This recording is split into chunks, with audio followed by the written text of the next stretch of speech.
Greetings and salutations, everybody. Welcome to this newest installment of Dark Side, Light Side, talking about all things Star Wars. In particular, a little Star Wars show that just opened up last night. I can't remember the name of it. We'll get to that in just a second. And of course, joining me, the master of all things Light Side and Dark Side, going to be talking this stuff with me is Kristian Harloff. Kristian, welcome back, sir. I'm excited to be back and excited to talk about this little show that you're talking about. I think it was the Christmas Special Revisited. Is that the name of it? The Christmas Special Revisited. Yeah. Okay, look, just so you guys know, we are going to be talking Mandalorian here. And, you know, originally we kind of thought, at least I thought, we wouldn't go into spoilers because I thought the show was going to be airing this morning, but it actually aired last night. Now, I know there are still some of you that haven't had a chance to see The Mandalorian, all, 37 minutes of it. It was a little bit shorter than I thought it'd be. We'll talk about that. But since it did air last night, we thought, you know what, let's just go full out. Most people who watch the show have probably had a chance to see it. So if you don't want to hear any spoilers, not that there's a lot of spoiler material in the first episode, but if you don't want to hear any, you might want to just add this to your watch later list and come back a little bit later because we will be going into that stuff a little bit. We're also going to be taking some of the questions that you guys sent in to us via Twitter. And then, of course, on the tail end of the show, we're going to be taking your live questions so you guys can use the super chat feature and fire those in now. We'll get around to those live questions a little bit later near the end of the show. So, Kristian, let's just start off with this. Pleasantly surprised last night, about 6 hours, because I did check it as I was downloading and installing the Disney Plus app on my Roku at around 9 p.m. last night. I double checked the Disney website and the countdown clock was still on. It was still about 6 hours away. They launched it early, got to have a chance to watch it. You sat down and watched The Mandalorian. Give me your first impressions. So I told this briefly on SEN Live this morning, is that I was working on, I had some computer issues and things I was working on, so I was trying to update my computer, and in that time I was like, I haven't even signed up for Disney Plus yet, so let me do that. I sign up, and I'm like, let me see if it's finally on Roku, the actual app itself. So I go to the Roku, I check it, it's like, oh, it is, okay. So I bring it up, and then it's like, watch Mandalorian right now. And I'm like, is this a joke? I'm like, all right. And then I start thinking, I'm like, it makes sense that they're doing this because they figure everyone's going to make it crash at 3 a.m. and they wind up having problems anyway. But let's just put it out there. Don't tell anybody about it. Let whoever finds it, find it. And then they'll start tweeting about it. And that's exactly what happened. And I turn it on, I watch it, and I just kind of gazed off into the world that I've been looking to see for a very long time, and it did what I wanted it to do. It had that feel of the original trilogy. Things have been lived in, even though it takes place after Return of the Jedi. It was very familiar to me. I have some criticisms, but for the most part, I fell in love with it the way I thought I would. Yeah, I got a big kick out of it. I did. Now, did I think it was an utterly fantastic pilot? No, but one of the things I mentioned this morning on the John Campea Show was there are certain boxes that it needs to check off as a first episode. One, get us introduced to what is this world we're in right now. What's this world in this time period? What is it, 4 or 5 years or 6 years? I think like 5 or 6, yeah. After the Empire falls and Return of the Jedi. Check. It did that. It gave me a feel for these outer territory worlds where he was at. Check. Number 2, give us a sense of the players involved, particularly the Mandalorian himself. Check. I thought it did great. And oh my God, the way it just starts with good, the bad, and the ugly sounding like the only thing that was missing was. And they almost kind of had that too. And they kind of had something that sounded similar to it, right?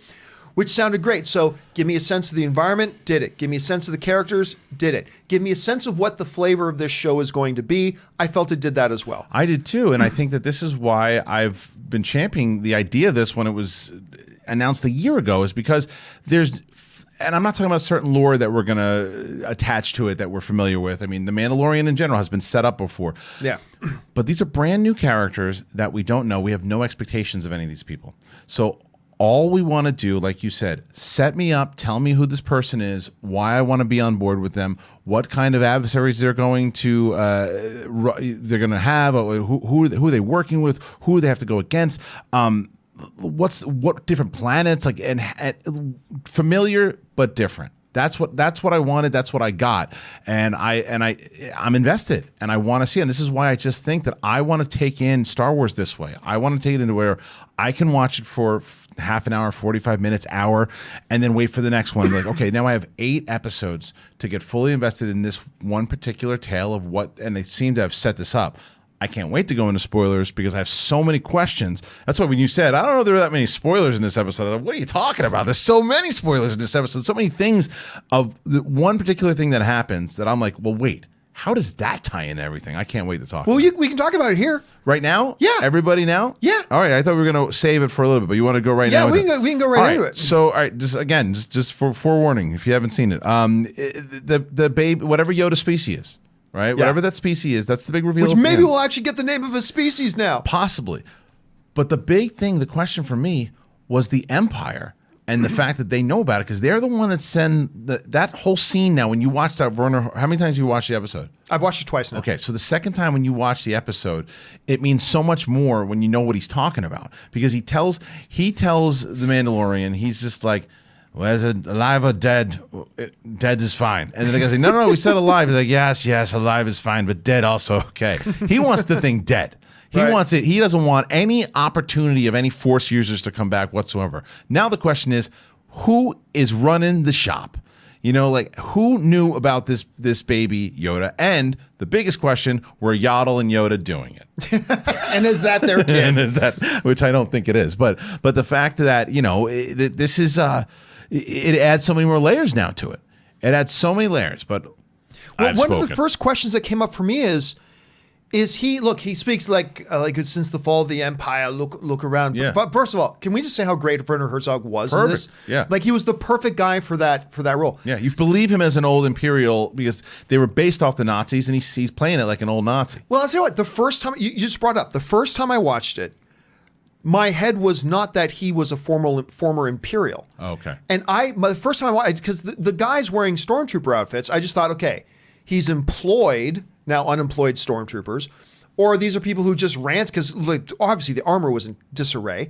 These guys are just using ransacked stormtrooper armor.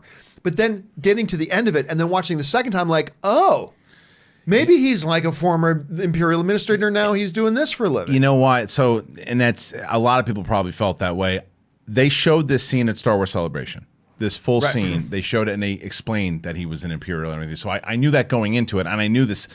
The scene played so well at Celebration, and it played just as well now, connected to everything else. The funny thing is, and people think that was Salacious B. Crumb that's getting roasted. We don't know that, by the way. Right. By the way, that when they showed it at Celebration, they showed that first as he's walking to Werner Herzog. Right. It actually plays when it airs canonically. It plays afterwards. Okay. Yeah, it was weird that they did that, but anyway, yeah. So all of that, the way that it plays there with the Empire, that they're in hiding, that they want to get things back to national order.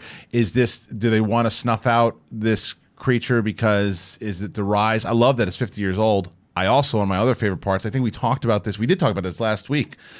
It turns out that flashback, it was a flashback of him as a kid during the Clone Wars. Remember yes. Because if you pause it, you'll see the droid again. But isn't it? I want to see more Clone Wars flashbacks because it played so devastating in that flashback, right? In a way that we've never seen before. Because this show was wonderfully Star Wars violent. Like wonderfully, the way that they did it wasn't like out of place or out of time. It seemed like it, but like when he gets on the cannon and he starts firing off, and IG-11, everything so good. I mean, they gave us a glimpse of it in the trailers, just the way they used his movement in combat. When the whole scene is playing out, though, it looked like a symphony of. He was a one-man symphony of destruction, you know. Yeah. And I love the personality of IG-11 as well. Totally. The way it kind of came across. I never would have been able to tell that was Taika Waititi doing the voice. And I liked that. I like that. Like when you listen back to it, you go, okay, that makes sense because of his dry delivery and the way that it lands. And this is another, I made this point earlier today, was that this is the type, I've never once said that humor doesn't belong in Star Wars. It absolutely does. From when you go back to Han Solo, it goes, no, we're fine. How are you? There's tons of humor all over the original trilogy. And even in the prequels, I thought there was some good humor. It was the episode 8 stuff that I felt was out of place. A lot of it, right? This was the type of humor that I felt fit in just right, and IG-11 was one of those characters. It was funny, but it wasn't like, oh, I'm going for the stand-up joke now. Right. It was like, no, he's just this kind of aloof droid that's like, that's fair. And the things that he was saying, like accurate, just at the response time was perfect, and their dynamic was really good and shocking when the Mandalorian shoots him in the head. And you're like, okay, because you said Robert had a good point about that. Yeah, right? well, I said to Robert, I hope you didn't pre-order the IG-11 sideshow thing. But he said, but he's a droid. They can fix him. He can come back. It's like, okay, I didn't think about that. I suppose they could, right? He could. And now he'd have more of a vendetta against the Mandalorian, which would be interesting. But yeah, man, I was pleasantly surprised. I think my criticisms that I had, the one was I think I'll go as high as to say I loved 80% of the music. There was one particular scene that I see, and it makes sense. It's the same composer as Creed, obviously, and Black Panther. I thought that it sounded more like Creed or Rocky than it did Star Wars. But the other stuff that opens up and like just it's more that Western tone, I think does fit very well for what they're going for. I had a couple. Look, I can spend an hour talking about the things I liked about it, and I'm sure we will spend a lot of time. But I can probably spend a good 5 minutes talking about the things I didn't. The one thing, and I mentioned this to you before we started, the intro of the show was perfect. Picking up a bounty, it set the stage, it set the pace, it was perfect. It was all the stuff we saw in the trailer. I hated his quarry. I hated the dude he picked up. Horatio Sands. Yeah. It's like, well, what are they paying you? I can pay you more. It's like, whoa, please don't let him be the sidekick for this show. Please don't let him be the sidekick for this show. The Rob Schneider to Dredd. Yes. Yeah. That's exactly it. Yeah. So when he put him in carbonite and hung him up, I'm like, okay, thank God. Because I'm not gonna lie, that was awful. So when I watched that, here's the thing: when it started up and everybody's doing the accents, I was like, yes, that's what we've been waiting for. Speaking Huddies too and everything. I'm great with that. And the bartender was speaking basic. I'm like, perfect. And then when he started speaking basic, I'm like, oh man, I think what they probably thought was like, well, somebody's got to talk basic, so let's give it to this guy. It seemed way more Star Trek than it did Star Wars. Well, see, when I brought that up to you that I hated that character, you said the one thing that instantly made my mind go, yeah, that would have been an instant fix, which was give him an alien voice. Subtitle. It's the same. Have him speaking another language, subtitle, and it would have worked so much better. When you go back to the Trade Federation in the prequels, give them alien voices. It works significantly different. Remember those Phantom edits that in the anti-cheese edition, where they changed the language. They changed them and it's alien. It worked. That's the benefit of being in Star Wars. Give everybody an accent. You don't or give everybody a foreign language. Give them a different language. Give them subtitles. And I think that they probably said just because they got to have a little bit of basic in there. But it didn't bother me as much as it bothered a lot of other people because I got used to it and I understood also because I loved the scene when they get him on the ship and he goes down and he starts like, snooping around. He's like, I got to go to the bathroom, and the Mandalorian doesn't even move. And then he walks down there and I loved the scene where because it did show this character a little bit more to him. He opens up and sees all the weapons and you're like, this guy's not going to make that dumb move. And he shuts it and you're like, smart. And then the way that they reveal the carbon, I'm like, was great. Oh man, because I'm looking at those. Are we supposed to know any of those people? Because I was like, I feel like we're supposed to. They're difficult to. It's difficult when they're in carbonite. I feel like we're supposed to know who is the carbonite. I know, and I was like, I'm watching, and then when he puts them in, and you hear the sound, and it also made me realize because they weren't doing that a lot. Bounty hunters weren't doing that before Han. Remember, they were testing out. They didn't even know if it was going to work. So after Han Solo, it spread. Yeah, they spread the word around. This is a great way to keep your quarries. Did you also notice, and it could have been anybody, but I just like to speculate on it, when Carl Weathers is talking to him and he's telling him about all the bounties he has, he goes, this is a smuggler that's been out on the run, and it's like, it could be Han, because Han goes back to smuggling ways. That's right, yeah. I don't know how long from But is he pretty much known as General Solo at that point? I mean, to some, not to remember. Ray didn't know him as a general. Ray knew him as a smuggler. Well, that's true. Like it's just the galaxy's so big that it's like certain parts you're known as General Solo, other parts you're known as a smuggler on the run. So I thought that was interesting to have that. Not that he's going to show up, but I just little Easter eggs like that were pretty cool. But anyway, so I was thrilled when his little part was done, because that didn't feel right to me. And that's going to lead into something else that I'll talk about in just a second. The other thing, and this was one that was brought up by Robert, but I completely agreed with him on this one, is that one of the scenes that really did not work at all for me was you're setting up right from the opening shots of this thing. You're setting up, this is the Mandalorian. This is Clint Eastwood in the Old West, and this is not a man to be trifled with, blah, blah.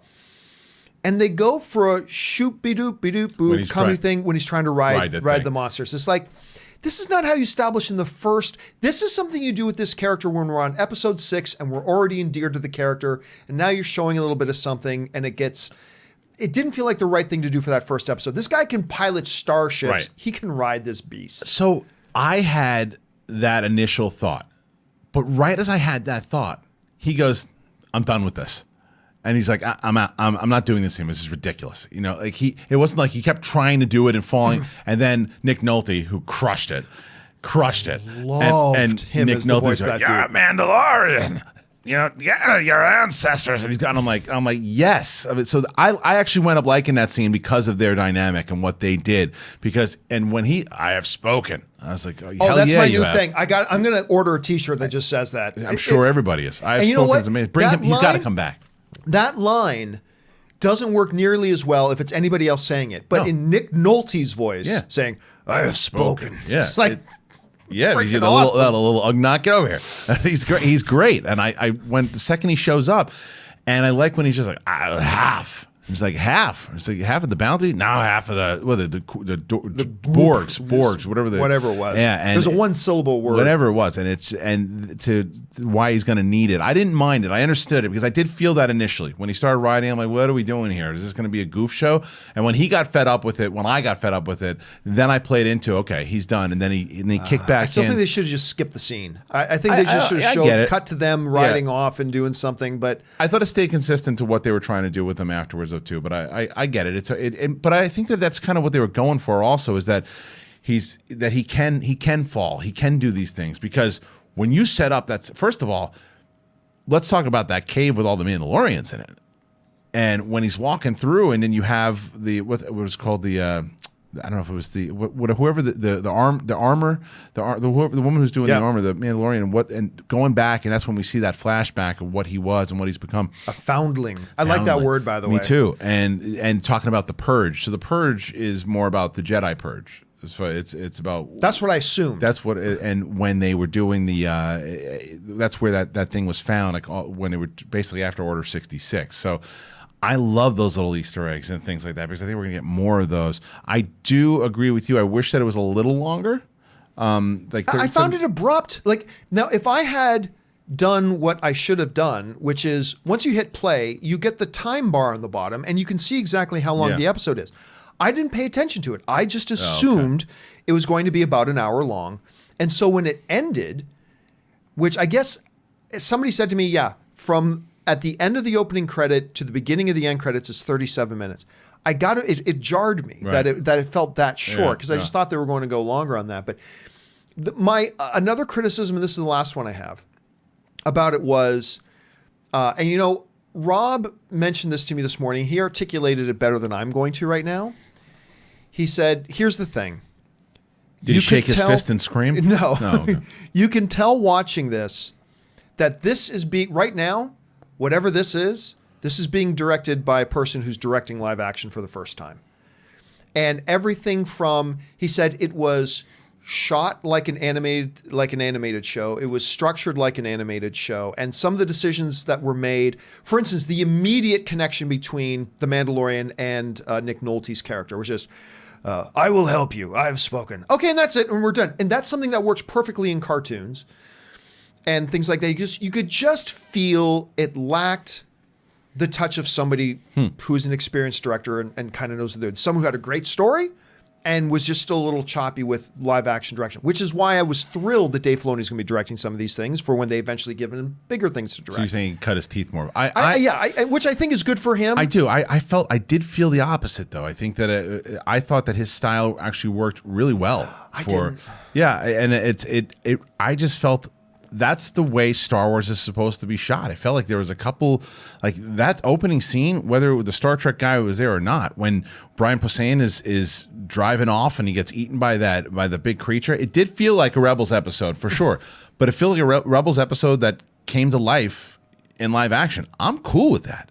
I like that. And I feel like Favreau probably should have directed because in television, in television. You get your big director, whatever, to direct the first episode because that creates the template for everything moving forward. And I really felt they should have found a way to get Favreau to direct the first pilot and let everything come after that. Like, for instance, you're thinking about if the blue skin guy at the beginning had been speaking a different language and subtitled him. Yeah. Having him speaking English is something you do in the cartoon. Yeah. Whereas it was little things like that. Well, they did it in the movies too, and it didn't work Well, very at well. times that were completely the wrong times to do it.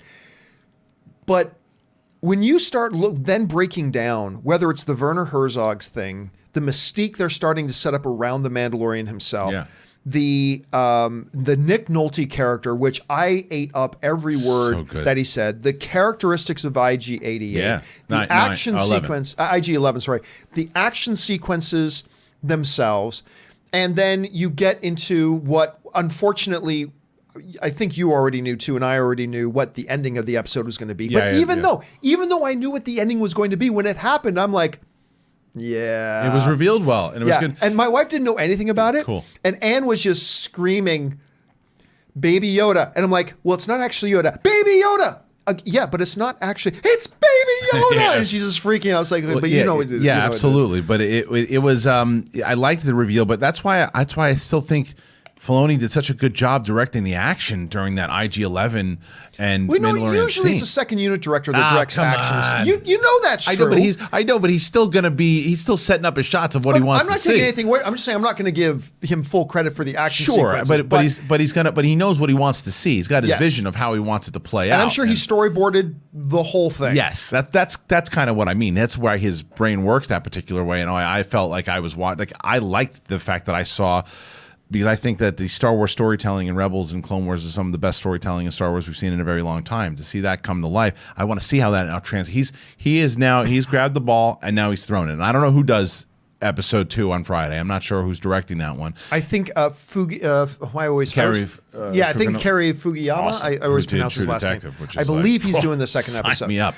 I can't wait. Well, and we got Bryce Dallas Howard coming. Man, Taika. We got Taika's going to be. I mean, they've done such a good job of bringing this together. Deborah Chow. Yep. Yeah. And then at the end of it, after I got over the kind of jarring way that, wait a minute, that's it? That's all we got for episode 1? Then I settled down and I thought, okay, am I out of my mind in love with this series? Not yet. But they put all the foundation in place for me. They showed that they're going to make it exciting. Right. They showed they're going to dip into the mythology. They gave us a sense of where it's happening and who is involved in it. And I'm like, okay, you set the table. Right. And you set the table well. And even though I'm not out of my mind in love with the first episode, I find myself going, oh God, Friday can't get here soon enough. Because don't forget, guys, second episode, we don't have to wait a week. Second episode comes out on Friday. Is it Friday morning? I couldn't tell you. And even if they did tell us, do we believe them? I know. Well, because if it was Friday morning, that would be great because it's like the second, or something like what they did for like Daredevil, second Friday, 12 a.m. hits. It's up, because that's that same type of thing. It gets you talking for the weekend, and you can watch them 1 and 2. I've already, like I said, I've watched it twice. I'm going to watch it again because I did fall in love with it because I had an idea, and this question is asked many times over, and I've always answered the same way. You should be careful with expectations because 9 out of 10 bite times, us in the ass. Almost every single time, it's not going to live up. This lived up to expectations as far as what I wanted, how I wanted to feel watching it, how I wanted to be introduced, and what I believe could happen. It just felt like Star Wars to me. It felt like that old school thing that I fell in love with. And that's why I was like, okay, the planets look good. The sound was awesome. It was familiar sounds. And I'm okay with the music being different. I think the music should have a different tone for sure. I actually quite liked the music. I did. I really did quite like it. It was just that one particular piece that reminded me of Rogue One, when it just seemed out of place. It seemed like a different science fiction movie. I'll get over that. I hope they don't make a lot of those same choices of having aliens talking basic. It's okay if they do both. But to have hey, what's going on, guys? Oh, you want my credits? Blah, blah, blah. It's I get it's Horatio Sands, and you want to use his comedic timing. I also didn't think that he was out of place as far as his humor went and all that. I think he was just this kind of alien that got himself into trouble and he got a bounty on his head. It seemed Star Trek-y. It just seemed more of a Star Trek thing. And that's why I did feel it was a little bit out of place, to be honest with you, on that term. But here's something interesting too. You and I talked about this a little bit beforehand, but as Marvel has its little opening stamp, that Marvel, yeah, Star Wars now has their own, which I assume we're going to see now at the beginning of all the Star Wars stuff. And one of the things I mentioned to you was, if you had told me about this in advance, I probably would have cringed and go, no, Star Wars doesn't need it. But seeing it play in front of this Star Wars project, it actually worked for me. And I'll also say this. I think you're in agreement with me on this. I believe all Star Wars stuff, with maybe a few exceptions, should have an opening crawl. It's the DNA calling card that says you are now entering the world of Star Wars. I still find myself wishing they had it, but it wasn't as jarring not having it as it was jarring for the beginning of Rogue One. And Solo. And Solo, for that matter. But I still think it would have benefited from having it. I agree, but I also think that because Favreau and Filoni were prepared that they were not going to have the crawl, that when they were thinking about it up top, all right, how do we make this work? Because I like the idea of opening up with that Star Wars thing, right? But then giving us the scene first, he grabs a dude, and then it says, the Mandalorian with the music, and it's on for what, maybe 1.5 seconds, maybe 2 seconds, and then we're right back into that walk. I love when you have the one thing I want to know is, what's his beef with droids? What's his beef with droids? Because the speeder comes in, he's like, no droids. He's like, no droids, and he doesn't rely on the droids or something. But the reason why I think is because you go back to that flashback, and the droids are wiping out his family and doing all that there's stuff. There's going to be something deep-rooted there. It's Clone Wars stuff. He's scarred by droids to this day. Like him as a kid, not liking the droids. So that's why he doesn't like the droids. At least that's what I'm going to gather from it. But it leaves us enough to wonder about where they're going to go with it, which is a great thing. Plus, I want to get more into where is the Mandalorian culture at this point in time. They start to give us a little bit of a glimpse of it there, which was great, and it just whet my appetite for wanting to see more about what's going on here. Well, it certainly looks like they're doing a lot more than bounty hunting. Yes, because it seems like the bounty hunting is just like a facade. Like they're looking for artifacts, they're looking to bring the culture back.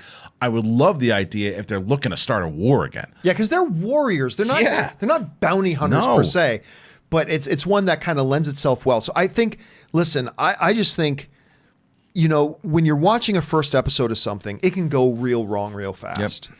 And we've seen a lot of shows, even some great shows that start very weak.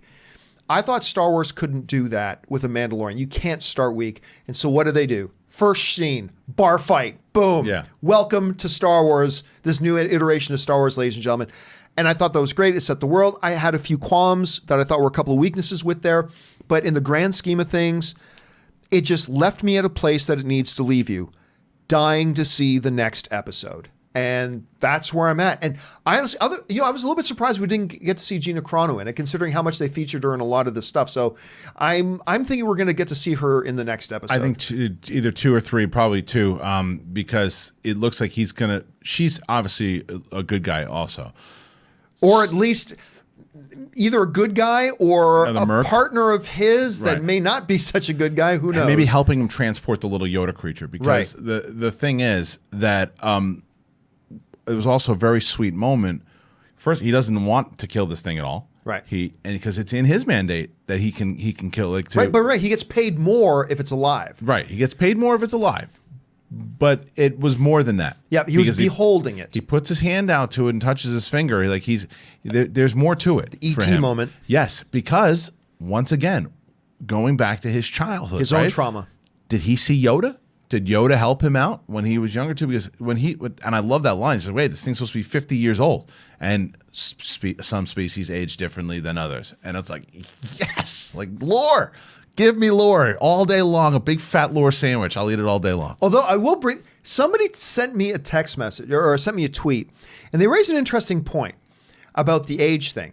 Say, okay, let's say this infant is 50 years old.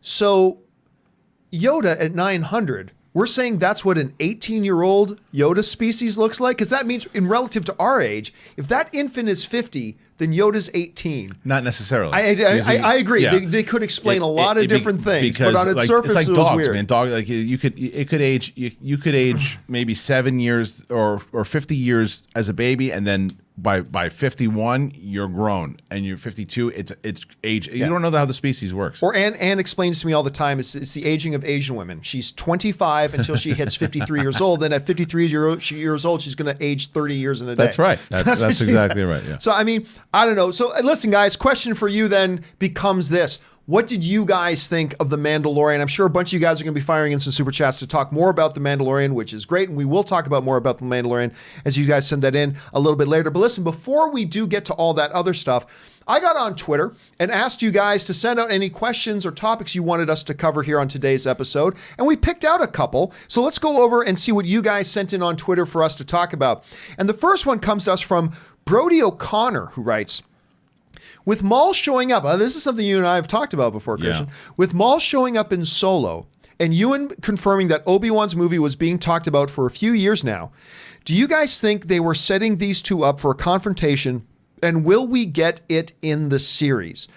So listen, my first thought on that obviously goes to, well, you can't be because of this. Right. I mean, they already set up the confrontation before them. Right. We see the moment in Rebels when Maul realizes and confirms that Obi-Wan's still alive out there, and now he can go and get his vengeance, blah, blah, blah. The response I got from some people when bringing that up, and I'm sure you've probably been asked this question many times. Yeah. When I mentioned that part, well, they can't. They already established in Rebels, blah, blah, blah. What a lot of people have said to me in response is, well, relative to the Star Wars fan base, not a lot of people have seen Rebels. Mm-hmm. So you could work around that, and the fans want to see Obi-Wan and Maul, which of course they do. Obviously we do. But Christian, can you justify at this point saying it would just be so good in an Obi-Wan live action series to see him and Maul confront each other again that it is worth scrapping what we already know in canon from Rebels? You're an exec at Lucasfilm. Do you make that decision? What do you do? No, you're asking the wrong guy, because I think that the Maul and Obi-Wan stuff was handled great. I like the idea that this tortured soul in Darth Maul, tortured soul, gets himself cut in half by this guy, wills himself back with the dark side of the Force, tries to figure out spider legs, kills Obi-Wan's love, the one love he's not supposed to have, the forbidden love, kills her, takes over the Mandalorian culture, has this battle with him. He gets beat again, but he's been beaten quickly. By this guy. He gets beat quickly again. But that's in the overall thing. When he was overthrown in Mandalorian. And if you saw in Rebels when he came back, he's been looking to find Obi-Wan. He cannot find him. He needs Ezra to open up the holocron to figure out where the hell he is. So he finally finds him on Tatooine. All of these years later, he hasn't found him. And he finally finds him. He thinks, oh, this is going to be that. We all think this is going to be that clash that we got back in Phantom Menace. And it isn't, because this isn't the same Obi-Wan. This isn't the Obi-Wan Kenobi of the young, oh my God, Master, what do I do? It's the guy that we're going to learn about in this series who levels himself down, who gets himself into a place, and peacefully, it's just, and holds him in his arms. I thought that moment was wonderful. The other reason you're not going to retcon it, now shooting this scene, if the whole entire series ends as an older Obi-Wan Kenobi, and you shoot this scene and you have him do it, maybe, but the other reason why you can't, you would seriously piss off Dave Filoni. And right now, Dave Filoni is one of their golden boys. With creativity in the television series, the things that he's doing. He's very, very much has his hand in the story and the lore of where it goes, and heavily into television with this Clone Wars, Mandalorian. They're not gonna mess with this. I agree with you for a couple of reasons. Yeah. Number one, while it is true that Lucasfilm has become, I'll say, weak when it comes to canon and the sanctity of canon. I mean, they used to say for a while now, they've been saying, hey, the novels are canon and this is canon. Well, if it's canon, it's canon.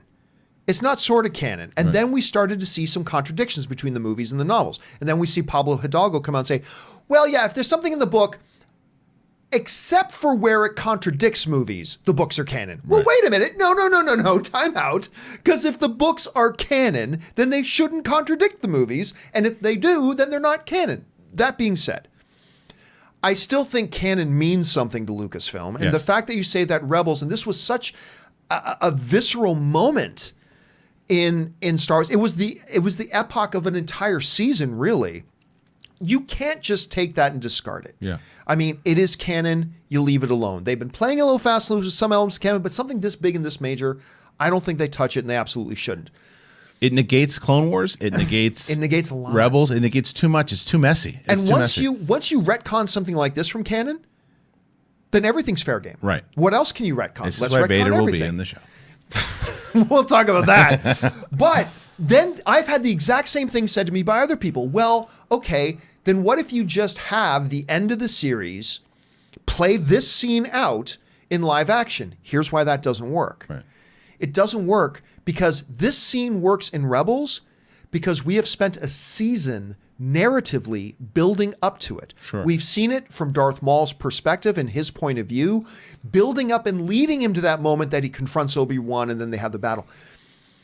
You know, not a lot of people have seen Rebels, which is unfortunate, but you have an Obi-Wan series, and then out of nowhere, right, with none of the background and build-up that we got to see from Darth Maul's perspective in Rebels, just out of nowhere, hey everybody, I'm Darth Maul and I'm back. I'm dead. Right. Like, and he's holding him in his arms. You don't have that same emotional attachment that there's you do. No narrative purpose to it. Right. It's just a quick fan service. I agree with that. You know, hello Chicago kind of fan pop moment. That's all it is. There's two things. One, you know how heavily I stand on why I think the Vader thing can work. Right. Okay. But there's also something else to do, what we just talked about earlier, and that is build your own characters, build new. The writer came out and said you're gonna explore more of the political side. Give me some more villains. Give me some more villains in the Empire. You know, find me some more people, some gangsters in Tatooine. You know, like there's a lot of opportunity for what's going to be able to happen there. But I stand strong, and I think that Vader is going to be the main villain. And we'll get to that another. Yes. But I'll say this. Look, if it wasn't for the fact that they had the Maul confronting Obi-Wan in Rebels, okay, let's pretend that wasn't there. Oh my God, it would be perfect. Yes. Because you reintroduced us to the living Darth Maul at the end of Solo. Yep. You still have this dangling story thread. It would have been perfect. Yeah. I completely agree with everybody that thinks that would have been awesome. I agree. Unfortunately, you just can't get around this huge camel on the road. The way you get around it is you don't put him in there and you make a Crimson Dawn series. Yes. A Crimson Dawn series would be great. So that's something that could be, and you could put Emilia Clarke in there and have her be the protagonist of the whole series, and have Darth Maul as the main antagonist. Because after Last Christmas, she might not have a lot of other choices. Okay. No. Anyway, guys, question is, maybe you think, you know what? To hell with canon. We want to see Obi-Wan and Darth Maul fighting live action. What's the hell with canon? You got to respect canon. You got to keep it as it is. What do you guys think about it? Jump down in the comment section and let us know. All right, let's get on to the second tweet here that was sent in to us. And this next one comes to us from Brent Bolin, who writes, assuming Star Wars takes a year or two off from being on the big screen, should it come back with a new trilogy or just stick with standalone films? Which would you prefer? And which is likely? All right, thanks for sending that in, Brett. And, you know, I'm glad you brought this up, Brett. Let me just address something here really, really quick. And I mentioned this quickly on the John Campea Show, or it might have been on an open mic, just real quickly off the cuff. But a bunch of websites started running headlines the other day that live action Star Wars they're on hiatus now, and we're not going to see one for a while. Forget about the 2022 date and blah, blah, blah. They're all gone. And I thought, really, who said that? And somebody said, well, Bob Iger said it. I said, did he? And because I said, is this the quote you're talking about from Bob Iger? And they said, yeah. I said, well, wait a second here. Where all those stories came from was here. And I've been dying to ask you about this, Chris, because I want your input on this. Bob Iger said in a shareholders call, and this is all he said. He didn't elaborate on it. This is all he said. Bob Iger said that we've got The Rise of Skywalker coming out, and then the live action films are going on hiatus for a couple of years. That's all he said. Now, as of right now, when is the next scheduled, quote unquote, scheduled Star Wars live action film? 2022. 2022. That's a couple of years. Which is 3 years from now. Right. So, now good. Listen, when Bob Iger says we're going to be on hiatus for a couple of years, there is a possibility he may have meant, yeah, we're taking away the 2022 date. We're going to go 5, 6, 7 years from now. But he never used those words. But he never used it. He said, we're going on hiatus for a couple of years. Well, when's the next one supposed to come out? 3 years from now. Right. So I don't take it as any sort of announcement that they're not going to have a film on this 2022 date. I just don't know what it's going to be if they keep it. So let's assume for a second, Kristian, for whatever reason, which may change, that they are still going to have a 2022 release. Okay. Yeah. We know it's not going to be the Benioff and Weiss film. Might be the same project they were working on, but who knows? You're an executive at Lucasfilm. Do you come out of the gate and start a new sub-franchise within Star Wars, a new trilogy of sorts, or do you lead off with standalone films, or do you leave standalone to the purview of Disney Plus? I don't know. You're an executive at Lucasfilm. How do you handle it at this point? This is pretty relevant to the conversation that we had last week. This is where it is on Kathleen Kennedy to say, okay, you have this idea about, I'm just using this as an example, not anything in particular. You have this idea about Darth Bane? Why is it going to work? And what's it going to work at? Okay, you guys put it together. Come back to me and give me, okay, well, so-and-so, you have an idea for 3 films, and this is why it's going to work from start to finish. It's going to start here. It's going to end here. Okay, well, this makes sense. Let's start to work on it. Let's put it into production or start to develop it. If it's one standalone film, I happen to think right now the reason why it's so vague is because after this Benioff and Weiss mess, right? That was the one that he said Benioff and Weiss was the 2022 movie. Right. So now, if it is the Kevin Feige movie next, if that is, maybe Kevin Feige doesn't want to do the history of the Jedi and the Sith. Maybe he doesn't want to do that. Maybe he has another idea. Maybe it is just a standalone movie for him. Maybe it's a standalone movie with the potential to spawn into something else. So it's not as easy to say, do you start with a franchise or do you start with a standalone? Because it depends on the creator or who's pitching the idea or the script that you want. Now, if you have, again, as the executive, and you say, I believe that these are the 3 films that I want to do and I want to release them this, and this, then you got to start to execute that plan. I have always been against and still against the idea of, you're a great director and you're hot right now, so what do you want to do for this one? Cool. You're the second hot director. What do you want to do for the second one? No. Have a big premise of an idea. Like George, when he started out, had a premise of from what 7, 8, 9 was going to be. Follow that through line. Find the right creators to do it. If you want to do a trilogy. If not, then do the standalone. But this is why TV right now is going to be the hot property in Star Wars, because you're going to have that narrative. I'm not too. I'm getting an Obi-Wan series. I'm getting this, and if they're really popular, they're going to keep churning out more Star Wars series. Now, they might run into the same problem of too much. Unless you gave me Mandalorian season 2, season 3, Obi-Wan season 1, season 2, a brand new.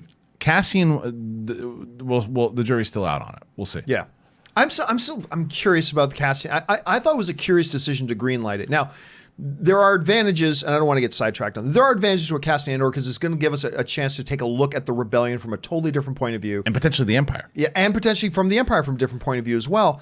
So I get that. As far as what do you know what? Because of what you're doing on Disney Plus, I lean towards come out of the gate with a new franchise. Come out of the gate with a new trilogy story. Not revolving around current characters, but totally brand new characters, reflecting the new era that the galaxy is in post First Order, right? You wouldn't want to go back to the Old Republic? Oh God, I would love to go back to the Knights of the Republic trilogy. Like a Knights of the Republic trilogy, that you sign me up right away because they have the story. Yeah. Now I hate the idea of prequels. Yeah. But the thing that I've always said is like, if you go Game of Thrones 1,000 years before the event of Game of Thrones, you go to the Old Republic millennia before the events of Star Wars: A New Hope. Well, now you are completely free from any ties. Now you're not like, well, this guy can't do this because it would directly affect. No, you're separated by so much time it doesn't matter. And so I've always been fascinated by Old Republic. So yeah, I'd be down for that too. But I would start with a new trilogy. Yeah, I can see. I'm just still baffled. This is a longer conversation for another time, but I'm still baffled where they have all this Legends material, right? And which they have cherry-picked from. Cherry-picked. Yes. A lot of Legends material, a lot of it is not very good. There's a lot of incredible Legends stuff, right? Or even canon books. Why have they not adapted anything? Like when it's a longer conversation for another time, but it's something that I'm fascinated by when you look at something like the Harry Potter and those. You have the material. Adapt one of your many books that you have and maybe make that into a trilogy. You know, here's the thing that sucks. The best expanded universe series, at least in my opinion, is it's the gold standard. Yeah. The Last Command books are the gold standard, but you can't do those now because there's a time period that not that you could, because they were in contradiction of. But where Thrawn comes in at a different time now at this time. Yes. But I think the Bane trilogy, the Darth Bane trilogy, that might be better suited for a series. But if you could adapt the books into a television show, the Drew Carpathian books, oh man. But you just mentioned Thrawn. Can I bring up one thing that might be a little bit off topic? Have you been keeping up with the Thrawn books? No. I have finished all three. Yeah. I finished all three, right? And I quite like them. Yeah. The second one was the weakest, but I still liked it. I read the first one. The third one was, I think it's called, Treason, I think is the name of the third one. I thought that Treason was quite strong. It's treason then. And actually, there's pretty much, that line is in it, said that way. One of my problems, for any of you guys who have read the books, here's my problem. This is where my kind of canon is becoming a little bit more loose at Lucasfilm. When you listen to the books or read the books, Thrawn is very much a good guy. Now, the third book takes place during the events of Rebels when he's already captured Hera. Okay. And he's got Hera prisoner somewhere. And so in between, when he's captured Hera, he goes off to do another mission. And then at the end of this book, he goes back to pick up on his interrogation of Syndulla. Right. So it happens in there. But the Thrawn we get in the books like menacing is a totally different Thrawn than we get in Rebels, which one is clearly villainous in Rebels. And in the books, he's clearly a good guy. He's a rational thinking, kind. He's kind in the books. I love the books, by the way. But a little Champ Syndulla we had that problem with too. Yeah, we did. No, we really did. So I'd be curious to know once you have a chance to get around to that. By the way, there's a new Star Wars book out. I know everyone's talking about it. I started reading it, The Rise of the Resistance. I don't have my phone here. I just downloaded the audiobook on Audible, and I'm going to start listening to it today. I'm about 25 pages in, and I dig it so far. It takes place right after Last Jedi. Right, so it's supposed to be that in-between story between Last Jedi. So I'm dying to get into it, but I haven't read it yet. Everyone's raving about it, so I'm getting into it. Okay, let's get into a third question here today from Twitter, and then we'll move on to your live questions after this. And our third Twitter question comes to us from Jake Manousikis, who writes, or Manouskis, whatever. With the news of David Benioff and Dan Weiss not being attached to Star Wars anymore, and Rian Johnson's trilogy still being in question, when will we see a new Star Wars film? Will it be Feige's? When? Okay, so Christian, we just talked about, what do you do with a new date and all that kind of stuff. But obviously one of the things that everybody's been really excited about ever since they started talking about was Kevin Feige meeting with Kathleen Kennedy and them deciding that Kevin Feige has a movie he wants to do. Number one, do you think they may now set the table for that 2022 date? Because it is 3 years away. Yeah. To say, Kevin, this is your movie. Pick your director, pick your screenwriters, make your story come alive, go for it. And if they do, first of all, what do you think the likelihood of that is? And then second of all, what kind of movie do you see Feige wanting to do? Do you think he's got his own standalone story idea? Or do you think there's a character in Star Wars he's always loved, he's wanted to do? Where do you think he's going to go with this? The first part of that question is yes. I think they're going to absolutely target him for being the next movie, whether that's 2022, 2023. He'll be the next one. He's got to be able to divvy up his responsibilities from what he's doing at Marvel and be able to do stuff. And with all of his added responsibilities at Marvel now. So, but I think that this wasn't a coincidence that the Benioff and Weiss stuff happened first, about them leaving. All that happened first. Then Feige got on board for sure, and then that came out, and it was a plan to say, okay, well, we're not going to have Benioff and Weiss anymore, but with Feige, people will be talking about him. He's a Star Wars fanatic. He loves Star Wars. He loves the galaxy. He loves it and wants to do some stuff. As far as what he's going to do, I don't know. I haven't heard him talk enough about what it is. Like there are some people who love like the Empire side of things and the Rebellion side of things and not the Jedi and the Force stuff. There's people who gravitate towards that. That's what I love. I love the Sith and the Jedi and I want to see that type of stuff. Is that what Kevin Feige likes? Or does Kevin Feige like more of the Rebellion stuff and more of the on the ground Cassian Andor type of thing? Or does he want to learn more about the Force? Does he want to go back and find the history of the Jedi? Does he want to take over that premise? Did he go through some of the material of the books and say, well, what if we explored this? I'd like to do that. And I worked with so-and-so on Marvel for a long time. I think that's the perfect whoever. So I don't know. I don't know enough about what he wants to do. I hope he does a Darth Revan movie. Sure. But I don't know what I don't even know who the hell Darth Revan is. Right. Yeah. First of all, I think a lot of people forget that he is a massive Star Wars fanboy. Yeah. It really, his dream gig is to do Star Wars movies, which is incredible. But if he were to do a 2022, and I'll tell you what, I would have thought that was more likely prior to them announcing his big expanded role. Now that he's running basically all of Marvel, the print, the television, the movies, all that kind of stuff, that does throw a little bit of a doubt into my mind. But I still think it's possible the 2022 date could be one for him. And I have no idea what it would be. Right. That's the exciting thing about it, is that I literally have no idea what idea Kevin Feige brought to Kathleen Kennedy to say, this is what I want, what I have in mind, and what I'd like to do. Biggest chance, though, by the way, that if we find out next year, it's in August and it's at D23. When Star Wars? You mean Star Wars Celebration? Star Wars Anaheim? Celebration, not D23. Yeah, Star Wars Celebration. Yeah, that would be a huge pop. Because if he shows up, they're talking about all the things that they're working on, new series or whatever. Because they're going to show Obi-Wan stuff. Obi-Wan starts shooting next summer, so they'll have a little bit of footage that they're shot. So they'll throw in some stuff there. Whether or not Mandalorian is coming up to it, they already started shooting Mandalorian season 2. I think in January or February. I think that's right. I don't remember, but anyway, it'll be heavy on the TV stuff, right? Cassian Andor, if that's going to happen, maybe an announcement of another series, maybe not. And at that time, Clone Wars will have already wrapped. So what's the big stuff at Celebration going to be? No films whatsoever. It'll be the first time in a while before 2015, no films. Yeah. Well, we have one announcement here. Even if it's in 2023 or 2024, this is going to happen. And then Feige walks on stage. I think it's a heavy possibility that could happen. And by the way, if it is Feige, we were just discussing if they keep the 2022 date, is it a standalone film? Is it the start of a franchise? Feige thinks in sagas. True. I mean, Feige thinks one-offs are hard to imagine. It's hard to imagine. So I would, but there's no way to guarantee this at all. But my gut feeling is that if it is a Feige film and if he does a 2022 thing, it's going to be a part one of something, because that just seems to be the way his mind works. So I don't know. We'll have to wait and see. Guys, question is, what do you do if you're Kevin Feige? Do you think that 2022 date could be his? If so, what do you think he's going to do with it? Standalone, trilogy, whatever? Jump down to the comment section below and let us know your thoughts. All right, guys. With all of that out of the way, let's now spend the rest of the show going over and taking your live questions. You guys have been firing in a whole ton of stuff for us to talk about. So let's get over there and start hearing what you guys have to say right now. We're going to start off with Samuel C137, who writes, Life Day is canon. Everything else is irrelevant.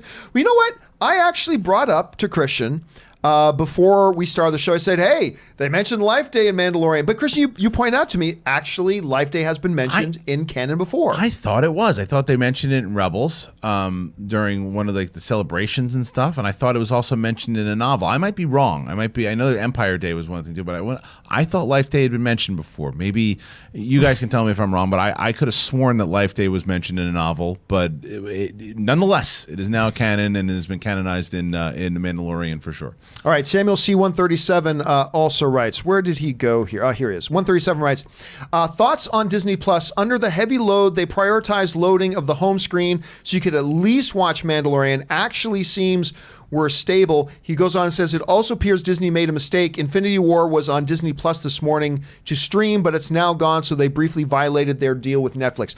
I can't speak to the topic of whether Infinity War, I didn't see it myself, so I can't speak to that. It is at least good that even when it was bad this morning and I was using Disney Plus this morning, I couldn't load any of the individual category pages, but the front page was working. So much so I was even able to click on the short film they've got on there called Float, the new Pixar short film. Works fine. Everything on the front page fine. So at least with all the problems they were having, for a lot of us, you could still actually functionally use it. Did you find having any functionality problems this morning? So, no, last night, absolutely not. But then this morning, the only thing that I did see, well, yeah, I guess I did have, when I went to bring it up, it was just kind of a black screen. And, and then when I was like, oh, is it not loading? And then I pushed back on my Roku and it said search. So I had to search for The Mandalorian in order to find it. But they're ironing out the kinks. But as far as the Infinity War, I saw Endgame on there last night, but I didn't see Infinity War, and then that makes sense why it wasn't on there, because I guess they still when is it over with Netflix, that part of the I couldn't tell you. I don't know.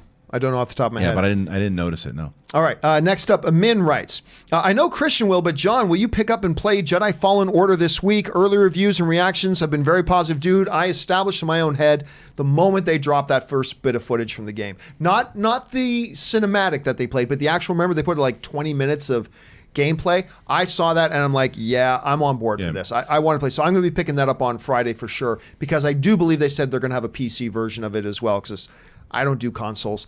So I'll be playing it on that. You're going to be picking it up? Absolutely. You're going to pick up PC, console? What do you think? I have PlayStation, so I'll probably get it on PlayStation for sure. Yeah, very much looking forward to it, man. Very, very much looking forward to it. Logan James Kynaston writes, one of two.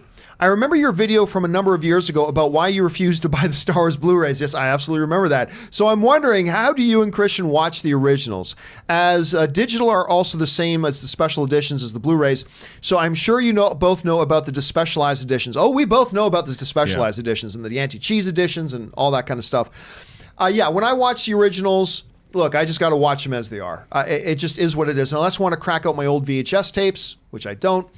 I also have a Blu-ray. I also have a DVD set that is the original version of the movies. However, I don't have anything hooked up to my TVs that play DVDs right now. I'd have to go through all whatever. So when I watch the original films, I have to watch them in the state that they are in currently. But yeah, I decided a long time ago, just because I don't like so much of what they did in the special editions, that I said, you know what, I'm not going to give money to them to own that. I may have to watch it this way for at least until George Lucas is unfortunately no longer with us, but I'm not going to pay for them that way. So do you have another way that you watch them? You just watch them like specialized editions and all? Yeah, I just watch them how they are, but on the Blu-rays, it's fine with me. And that's, I realize, and I watch everything through my daughter's eyes now too. Like that's how she was introduced to them now. And Empire is my favorite. And I think Empire actually suffered the least from the specialized versions. I actually think it benefited from it, where you go through Bespin and you see. Oh, in the specialized editions, there are some things that are actually quite good. But a lot of the biggest hits are in Jedi. Jedi takes the biggest hits.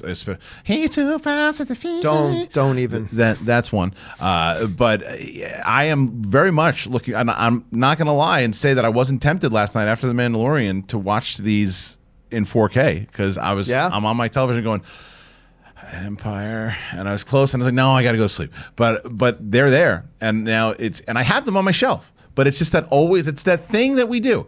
If you're on television, if you're going through the menu on television and it's a movie that you own, you push it. When you literally could take the Blu-ray out, put it in there and watch it, but you didn't because it's on television instead. You watch it, and now you have that option on Disney Plus where I'm going to watch. It's there, it's available. I'm going to hit it. So I'm pumped to watch them all again. All right, next up comes to us from Samuel C137, who writes, I like the app, high bit rates, well designed. Complaints are I'd like to be able to reorganize my watch list and add continue watching to home screen. Actually, that's not a bad idea. And, let's remember too, this is it's fresh out of the box. Yeah. And, it could be that even though the app was working for you, it could be that maybe some of the functionality wasn't working yet. I'm just saying, the jury's out right now. Let's give it a couple of days to really see and explore what the features on it are. But you're right. I mean, a lot of the 4K stuff, the fact that they have bonus content attached to it, which I didn't think they would have. It's awesome. Which is fantastic. So, yeah, a lot of good things they're doing with that app. All right, Soggy Mini Muffins writes, Together forever, you two are my... You two are my favorite couple. Soggy Mini Muffins is a daily tributer on SCN Live. He does a lot of the robot voice too. He's nice. Quickly becoming one of my mother loves the user who is Soggy Mini Muffins. And apparently we are the Ross and Rachel in his world. All right, Samuel 137 writes, last question. So let's make it dumb. Will they finally give Yoda, we were just talking about this earlier, will they finally give Yoda species a canon name now, aside from just Yoda's species? I believe they will. I think they will. I think it probably maybe even in episode 2 or 3, they'll like, you've got this specimen of species, whatever Werner Herzog says. What they've got to do is have a shot in this movie or in this show where Werner Herzog is talking to the Mandalorian, gets shot, ignores it, and just keeps having his conversation with the Mandalorian to mimic real life. That would be awesome. I think they will. Will they give it a name? I'll tell you, I don't think that they will. Really? Because George Lucas is pretty sure that George Lucas never wanted to reveal it. I think that I heard somebody say it. I think I even heard Filoni, I could be making all this up, that they never wanted to reveal it. Now, there's two things. One, they keep it mysterious. You never do it, and they do it in a clever way that they never actually announce the species. Or when Lucas was on set for Mandalorian and visiting Filoni, he gave him the okay and said, yeah, you know what, let's go ahead and do this. So I'm going to lean towards the fact that I think they're going to keep it mysterious and they're never going to reveal it. Well, let's be honest, though.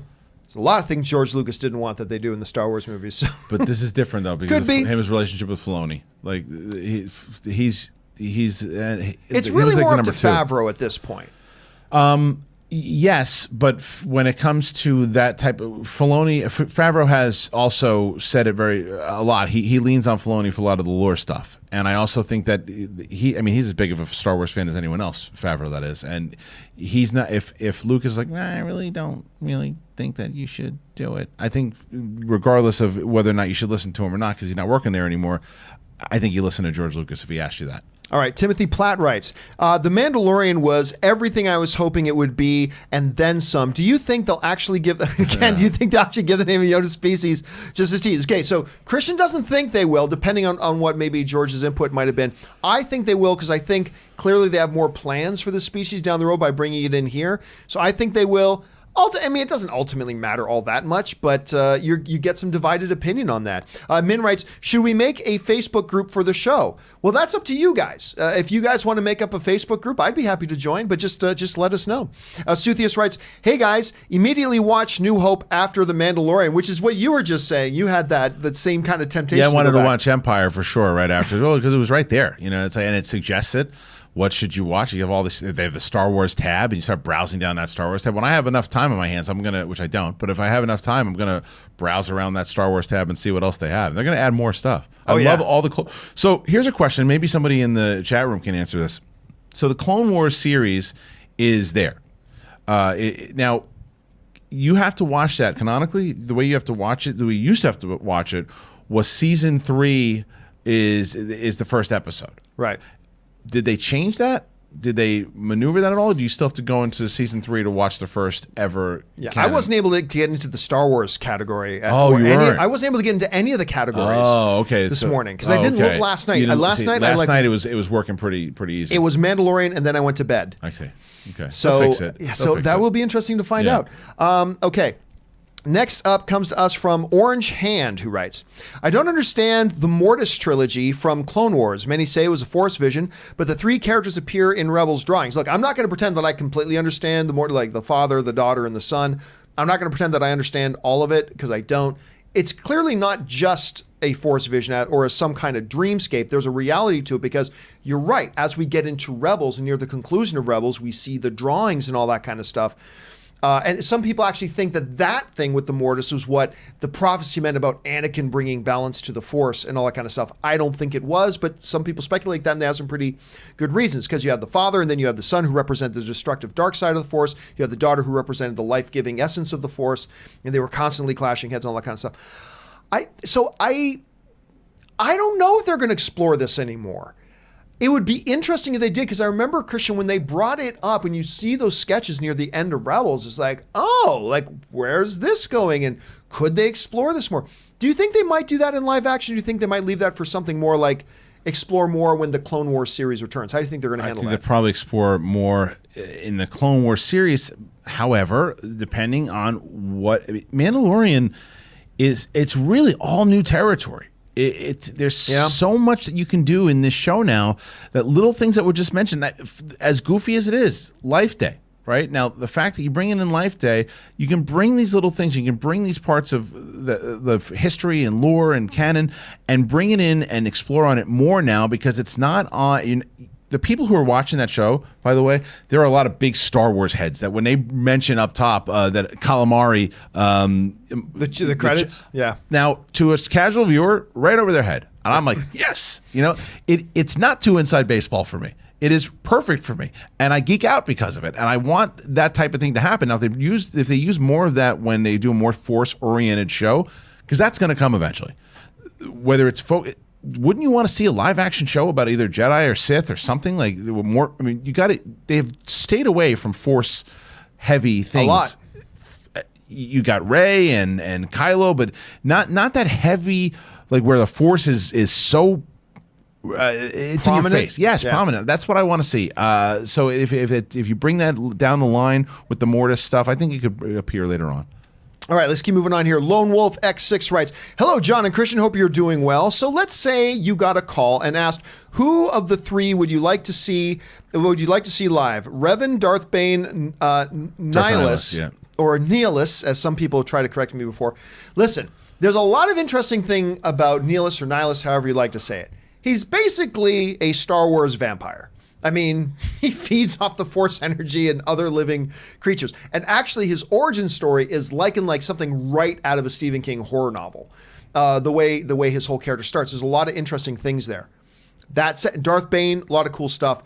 I've always been more fascinated with the Revan character myself, so I think there's more interesting stories to tell there. So Revan feels as a character a little bit more traditional Star Wars to me, so I kind of lean towards that. But I wouldn't complain about a story about any of them. Which way would you go on that, Kristian? Darth Revan for feature film, Bane for television. I think Revan Revan sets himself up for, if you're going to go into the Knights of the Old Republic stuff, Revan sets itself up for a great trilogy of films. If you explore all those characters, and Darth Bane is a very detailed, dense story about what this guy did and how he was seduced by the dark side.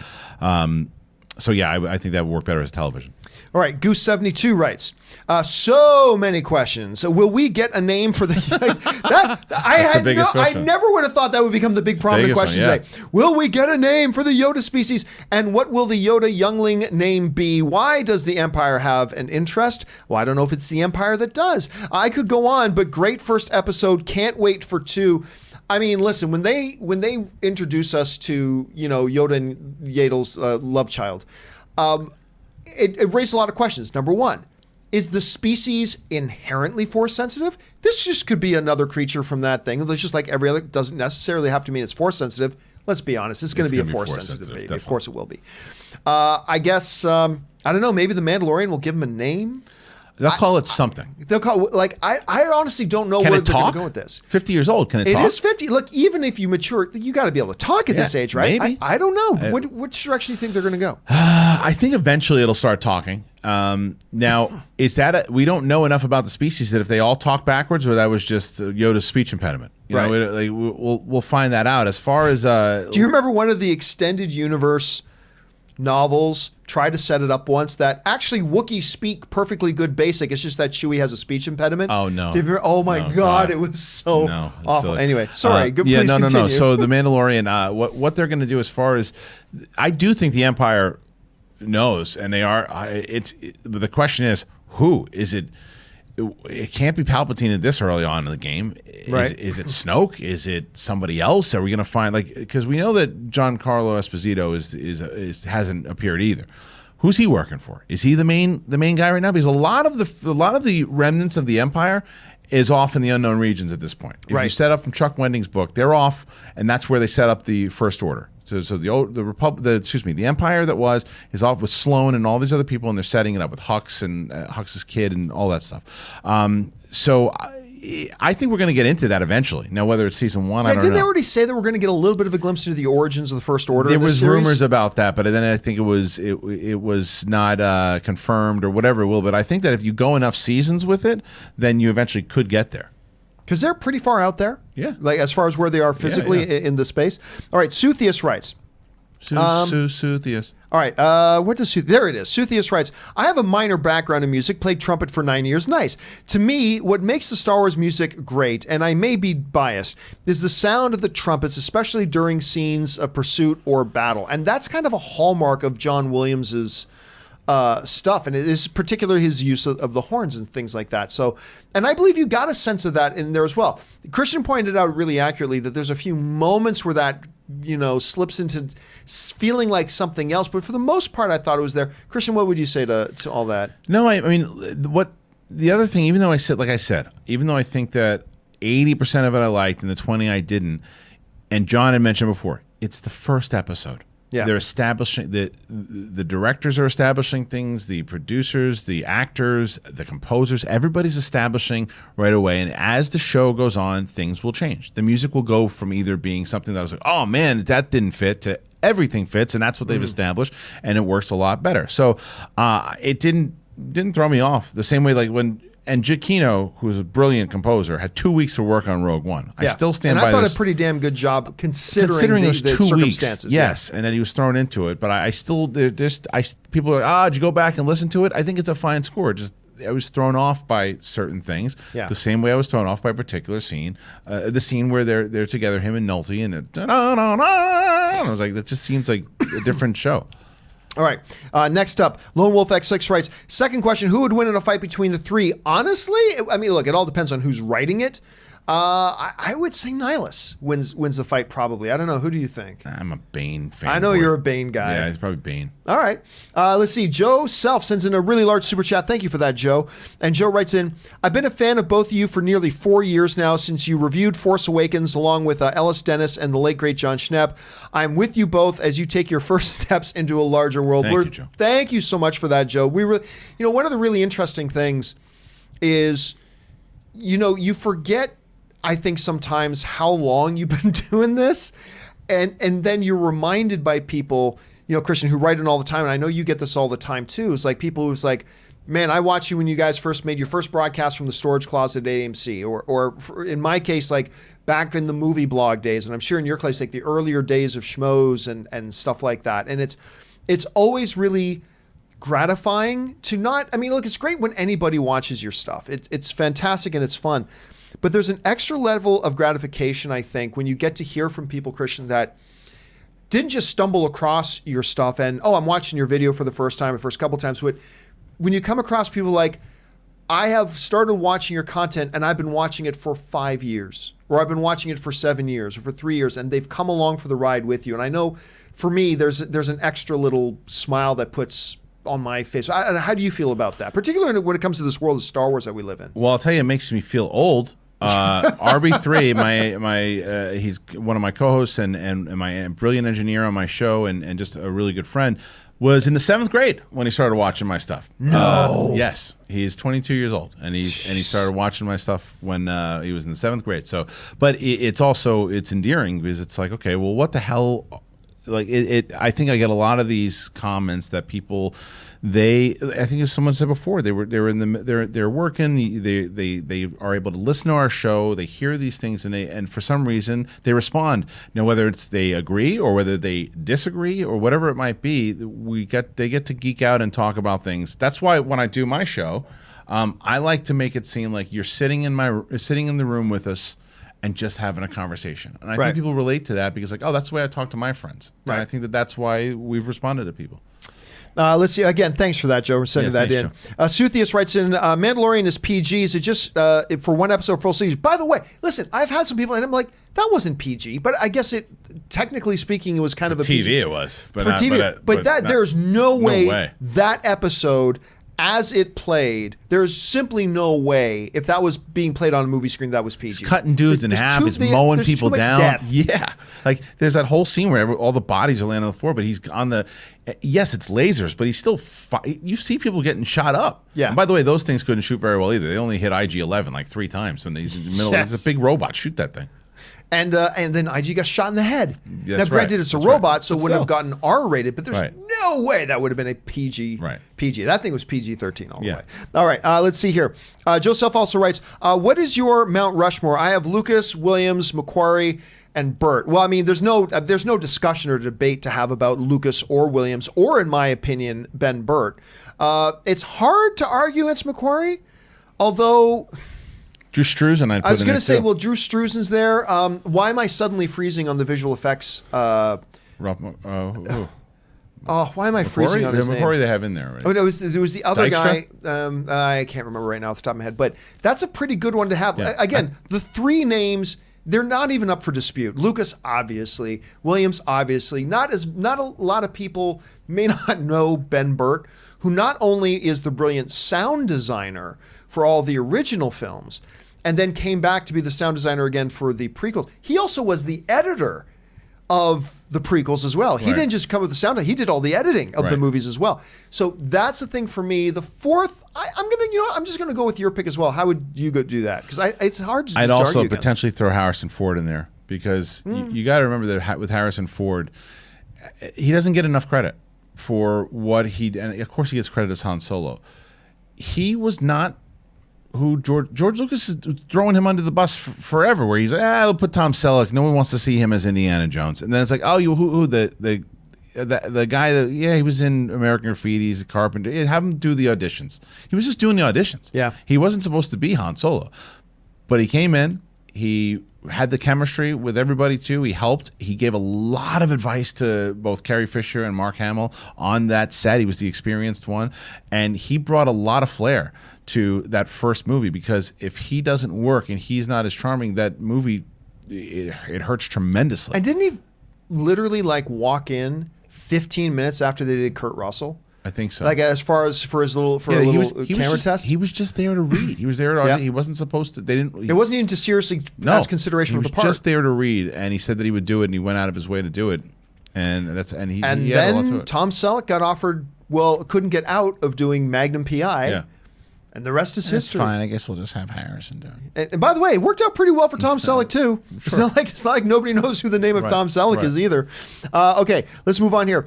Curtis Lopez writes, loved this episode. Felt very much like the old Star Wars, and Herzog and Weathers are bosses. I'm going to be honest. I didn't get enough of Weathers to get a sense of how I feel about him in this universe. I thought it was a good scene. Werner Herzog, though, I mean, I don't know who the genius at Lucasfilm was, whether it was Favreau himself, who thought, who should play that role? Werner Herzog should play that role. Because it was somebody who probably just watched Jack Reacher by accident on the night and said, oh, wow, Werner Herzog, why don't we get him in there? I bet you I wouldn't be surprised if that happened. But Carl Weathers, I think, did the role the way that he's supposed to do it. We know that there's more from him. Yeah, absolutely. I like that role of he's the one who sets the bounty hunters out. But I want to see him get his hands dirty a little bit. By the way, did you ever see, I can't remember if you and I have ever talked about this movie. Did you ever see The Grand? Mm-mm. Woody Harrelson, Werner Herzog, wow. a big list of people. So the basic story, and here's why I'm telling the story. Basic gist of The Grand is, this big, iconic hotel in Hollywood.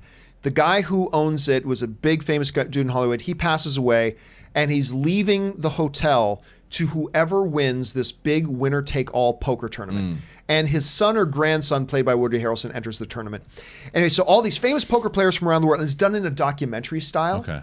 So all these famous poker players come from around the world, and one of them is Werner Herzog, playing some eccentric Austrian player. Now, every time they're doing in most documentaries, they have the interview segments. Whenever they're talking to Werner Herzog, he's always in one scene, he's petting a rabbit, right? And then the next time he's petting an otter. And then the next time he's whatever.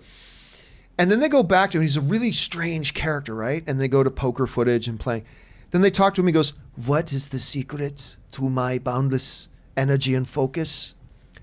Every day I must kill one living thing with my bare hands, as he's petting a cat. Yeah. You realize, oh my God, all those animals you see. And then they show him checking into the hotel with these carts and carts of animal crates. He's so good, and it adds so much. That's why they use his voiceover all over that thing. Yeah, they really do. All right, let's move on here. Next one comes to us from Curtis Lopez, who writes, is he going to reprogram IG-80 or I keep on wanting to say IG-88, IG-11? Kristian, you brought up, I think, a great observation. He's just going to get repaired and have that extra motivation to be after him at some point, right? Yeah, I think that. Well, I think that more Robert had kind of had the idea of it, and I think it's possible for sure because of the fact that he's a droid, and because if he came back, then he would have more of a vendetta now against the Mandalorian for shooting him in that. All right. Next up, Curtis Lopez writes, Kristian, can you do Arnold as Uncle Owen? Let's see. Hey, Luke, come here. I need you to go get something for me. What? Now, why are you flying around in the spaceship? You don't need to do that. What, who? No, he's crazy. You don't hang out with the old wizard. He doesn't know about the Force. And your father's a lunatic. You're going out there, cutting off their sand people's heads. And, Baru, get me my milk. All right, get out of here. I instantly thought, how the hell do you do Arnold as Uncle Owen? Yeah, there you go. Well, you just taught us how to do that. Okay. Damn crusade. Istanbul Crusade. Well, that was the Obi-Wan. All right. Let's see. Chris James writes, Sifo Dyas commissions Clone Army 40 years before the Battle of Yavin. Mandalorian is set 9 years after Battle of Yavin. 50 years. Where have I seen that number today? I think that's pretty coincidental. What with the young Yoda thing? I think he's implying that maybe Yoda, that might be a Yoda clone. A cloned Yoda?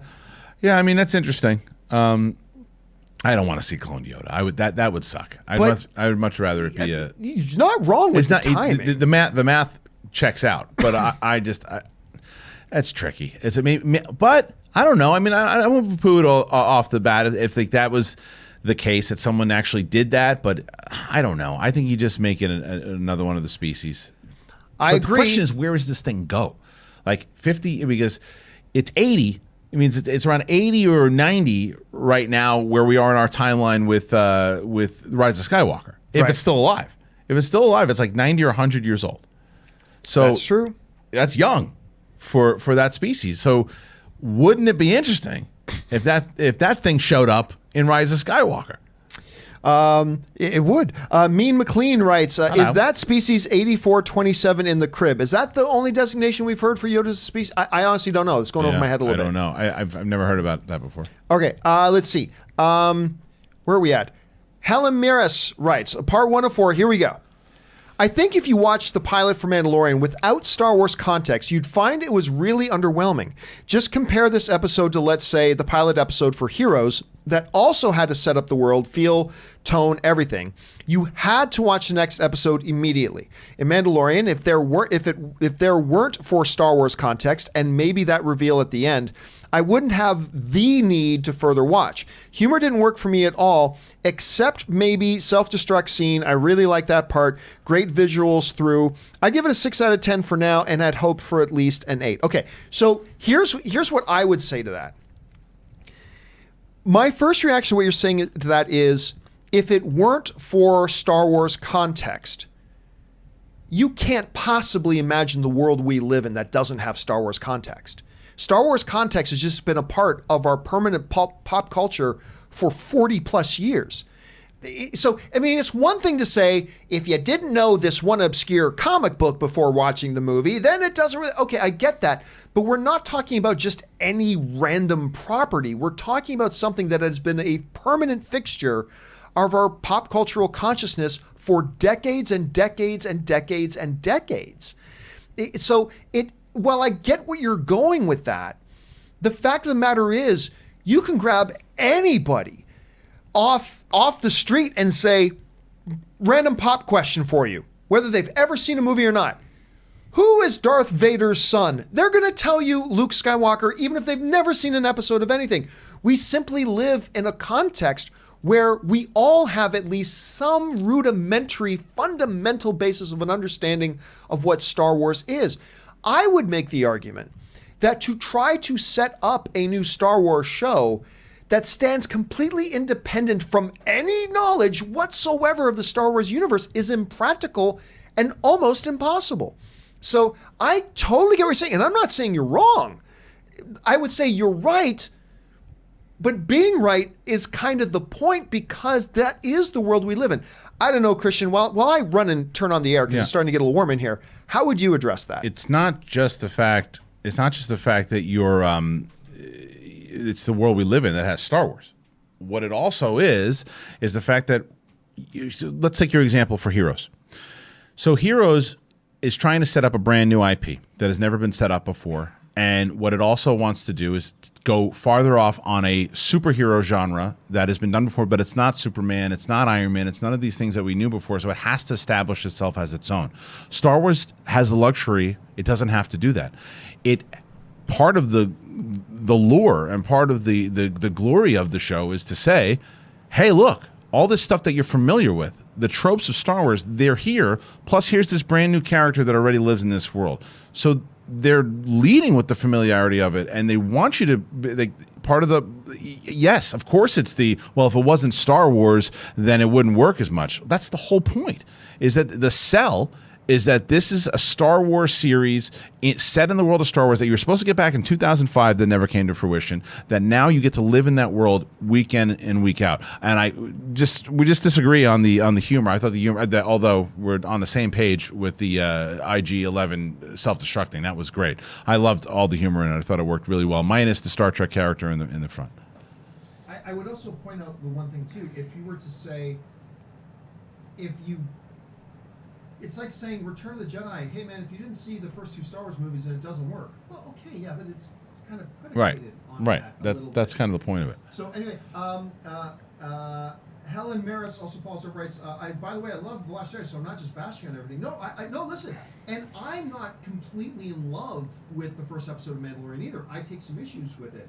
I just don't think one of the things we should be looking for is about whether or not, like, say, if I had no foundational understanding for Star Wars, would I feel an overdriving need to watch the next episode like we did in Heroes? And by the way, the pilot episode of Heroes is the gold standard about how pilot episodes should be, because that is one of the greatest pilot episodes. The way that damn first episode ends, you're like, oh my god, I have to watch the next episode right now. Absolutely. But I would say maybe not feeling that level of excitement isn't because there's a certain prerequisite of Star Wars knowledge that maybe a lot of the audience has. I just don't think that's a connecting factor. But I totally get where you're coming from on that. Curtis Lopez writes, it's like the show wanted us to enjoy The Mandalorian carbon freezing that blew more minds. And it did. On top of being annoying, mentioning Life Day is the last straw. One thing I'll give, the one thing that, in that entire scene, I mentioned this on my show this morning, and correct me if I'm wrong, I think this may have been the first time ever that we can now put into canon that in Star Wars there are actually toilets. Oh, right. I noticed that. I noticed that. I don't think so either, but I noticed that for sure. I did like the crapper. No, I don't remember. I can't remember what he said. I don't know. But that whole, I did like, and I definitely, like I said, I didn't hate him as much as everybody else did. Thought that the Star Trek part of it was out of place, but I also thought I loved the scene where he was trying to go to the bathroom and then he eventually gets thrown into the carbon. I like the way that they set all that up. Yeah, it wasn't well set up. All right, James Lockman sends in a really large super chat. Thank you for that, James. He writes, aloha, John and Christian. The Mandalorian was great. I watched it 3 times already. I got to get my 3rd one in tonight. I loved it from beginning to end. I especially like the IG-11 character. I downloaded the episode to my iPhone and had no issue this morning. Well, that's one of the great things that Disney Plus lets you do, is you can actually download the episode so you can watch anytime without any fear. By the way, I'd be curious to know, I'd be surprised if they don't already have a lot of those issues fixed. I bet they got a lot of them. I think so too. Yeah, sure. We're working on it probably pretty heavy. I mean, you'd have to, right? You can't just, they can just. Not on the day they'll launch. No way. Yeah. I'm gonna check it once I get back to my my place. No, I haven't downloaded any of the content because again, I just watched the one thing and then this morning it wasn't working. Yeah. Did you download anything? Or no, I haven't downloaded. Just going straight for streaming. Yeah. Perfectly straight on streaming. So anyway, James, glad you enjoyed it, man, and good thinking, good forward thinking to download it because then today you would have been stuck. James also writes, after watching the Rise of Skywalker trailer, I was wondering if it was possible that Cloud City was buried under all that ice. If Cloud City was buried under all that ice from the floating iceberg.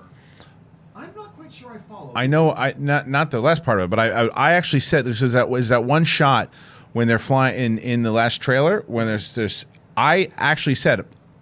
Man, people really let me have it when I said, what if that's a frozen Bespin, right? Like, well, it's a gas planet, Cloud City. Because it looks, if you look at the way that it's set up in ice, it looks like Cloud City that got frozen. So I think that's what he meant, like underneath that iceberg that they're flying towards. That's what I thought. I thought that it certainly would be possible that could be Cloud City. All right. Next up here, we got Christopher Lott who writes, I love your new show. Thank you so much, Christopher. I watched Mandalorian twice. A little slow, but Baby Yoda at the end was great. Where on the timeline was 50 years ago when Baby Yoda was born? Well, as somebody has kind of pointed out, kind of around the time the Sith is over a certain batch of clones, which Christian is most likely right. It is probably not anywhere connected. And it's not Baby Yoda. I know that people are just referring to that. It's not Yoda. Well, what else do we call him at this point? Because we don't have. Yeah, I know. Either, right? People are going to be calling him that for sure, but it's not. It's definitely people. I'm one. This is a good thing, by the way, because most people, for example, Kate Mulligan, who's on my show, came in this morning. She's like, "So wait, was that Yoda?" And I was like, "No, it's not Yoda because it actually takes place after Yoda passed on." And she's like, "Oh, right, after Return of the Jedi." You can't just assume that the casual viewer is just going to pick up on, "Oh no, Yoda's dead." They're going to go, "Oh, it's Baby Yoda," and then someone's going to have to say, us nerdy folk, "Well, actually, but." 50 years sets us back in that about 10 years. You're just around the Phantom Menace kind of area, right? Give or take. 10 years before. No, because Phantom. It's back when Psycho Diaz would have ordered. Yeah, but that was 10 years after Phantom Menace, so it wasn't 50 years. Oh, sorry. So I was thinking you were talking about Attack. Yeah, Phantom Menace from at that time. Yeah, so I don't know. I mean, I hope you learn. That's the benefit of the television show. You can have a full episode all about where the hell did Baby Yoda come from. Let's see where it is. It's Baby Yoda. No, honey, it's not. It's Baby Yoda. All right. Yeah. James Lockman also writes, could it be possible that Palpatine in Return of the Jedi was a clone? He sent clone because he foresaw Vader killing him, and Palpatine in Episode 9 is the real one. Okay. Whenever you use in questions the words ever or could, the answer is almost always yes, but is it likely? Right. I would say, is it possible they could do that? I suppose it would be, but no. I think that would be massively retconning intent. That wasn't a clone. I mean, they could retcon that and say, yeah, it was actually just a clone, which is part of the reason why I hate clone stuff. But it is possible, but I'm going to go really unlikely. How would you go on that, Kristian? I also think it's pretty unlikely that he was a clone in Return of the Jedi. I also think it would diminish a lot of it. I think it's a lot easier to establish, because it's almost like if you did it now, it's just he's like, "Huh, got you with the parlor trick." It's like if he was a clone, if that was a clone, then why did he sit back for 30 years and let what he built go to crap? It's like at that point he would have been like, "All right, clone's out, I'm back in." It's like, "Haha, you didn't kill me yet, Beta." So it's like it doesn't make sense. All right. By the way, now I really want that line to be in the movie. Gotcha, parlor chick. Stark 180 writes, all Vader said was, "When I left you, I was but the learner. I always believed this was a line referencing when he left Kenobi to be Palpatine's apprentice, not about their duel on Mustafar." I could see that. Yeah. I could see that. I mean, I still personally think that, he was, when they confronted each other on Mustafar, he was still the Padawan and he was still the master. But I could see why you would look at it like that. How would you respond to that, Kristian? I mean, my thoughts on it. I think that it's like there's ways to play into all of that of not being exactly what you think. And I still think they're going to play off of that Return of the Jedi line of Obi-Wan once thought as you did. And I think that the whole point of the series is that Obi-Wan is going to be convinced that there's still good left in Anakin, and he's going to go back, and that's what he's going to find out. He's more machine now than man. Now, the argument could also be, well, he knew he was more machine when he saw him in Episode 4. But he's so far detached. When he sees Vader in Episode 4, he's already written him off. He's already written him off that that's not his friend anymore. He's like, he's fighting him going, you're just a master of evil now. I think that there's going to be a lot more to that in the series itself. Okay, and I disagree. Yeah. But we'll go into that another time when there's time to do that.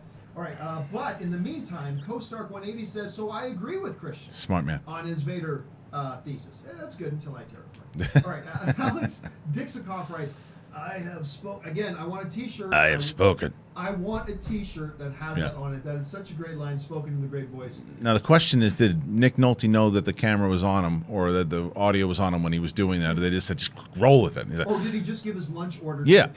Yeah, you got to put pastrami and put out the big line. I have spoken.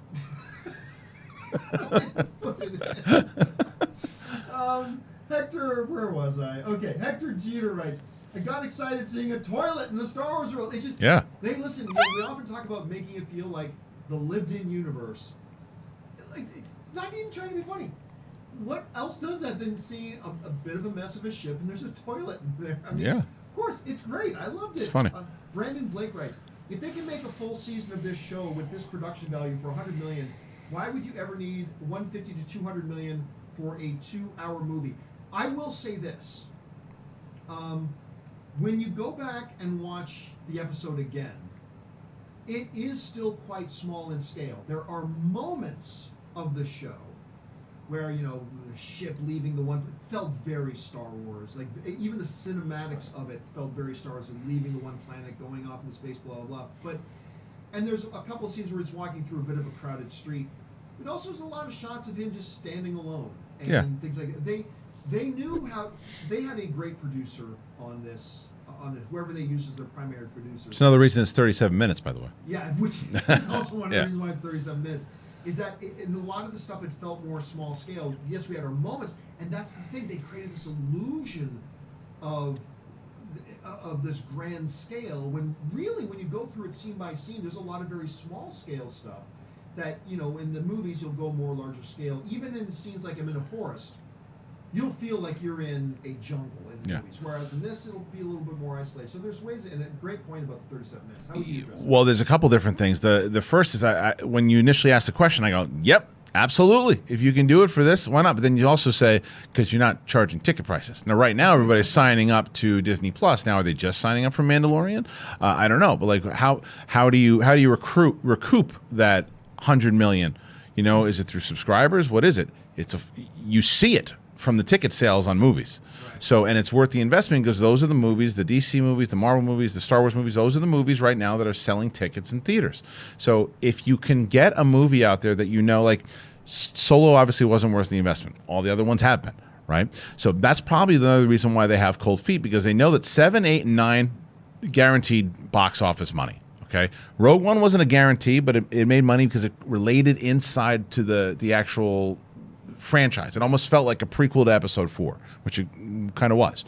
So all of them kind of related, and the only one that didn't necessarily work was Solo on the standalone side. So that's probably why they have cold feet on it and why they don't want to spend the money on it. But I think that if they find the right thing, Star Wars is made for movies, but you got to find the right ones. All right, good answer. All right, next up, Ivan Gonzalez writes, The Mandalorian was amazing. Loved the ending. It was a great ending. Even though I knew it was coming, it was like, yeah, that was a great kind of cliffhanger and reveal of an ending. Can I just point out to you, John, this next guy that's asking a question has got he's got the best little profile picture there too. If you didn't know, that team beat the team that you love so much twice in the Super Bowl. I'll just let you know that. Yes, they did. Yeah. And now they can't win a game to save their they're young. And yet, year after year, the Patriots keep winning. And if they played them in the Super Bowl, they'd win again. Yeah, but you got to get to the Super Bowl, which they're not within a sniff of doing. That's all right. That's all right. Twice. I'll take the 6 rings. Twice. They beat you twice. I'll take the 6 rings. Yeah, they beat you twice. Murray does right, though. Didn't they just lose to the Jets? Hey, look at this. Wait. Hold on. I got it. Oh, yeah. No. Even if I fell backwards, I still catch it and win. Still catch it. Yep. But I do want to remind you guys did just lose to the Jets. Yeah, it's all right, but we beat you twice in the Super Bowl. Let's see. Murray Reich wrote, roasted salacious scrum scene. What was funny about it, too, was when the camera cut and there was another one of the species going, yeah. They showed that at Celebration also, so I was looking forward to watching that again, too. But we don't know if it was actually a salacious scrum. I don't think it was. I don't think so either. But unless, because didn't he have, no, it was, he was chewing the eyes out of something. But he blew up on the ship, didn't he? He might have got off. He might have. Yeah.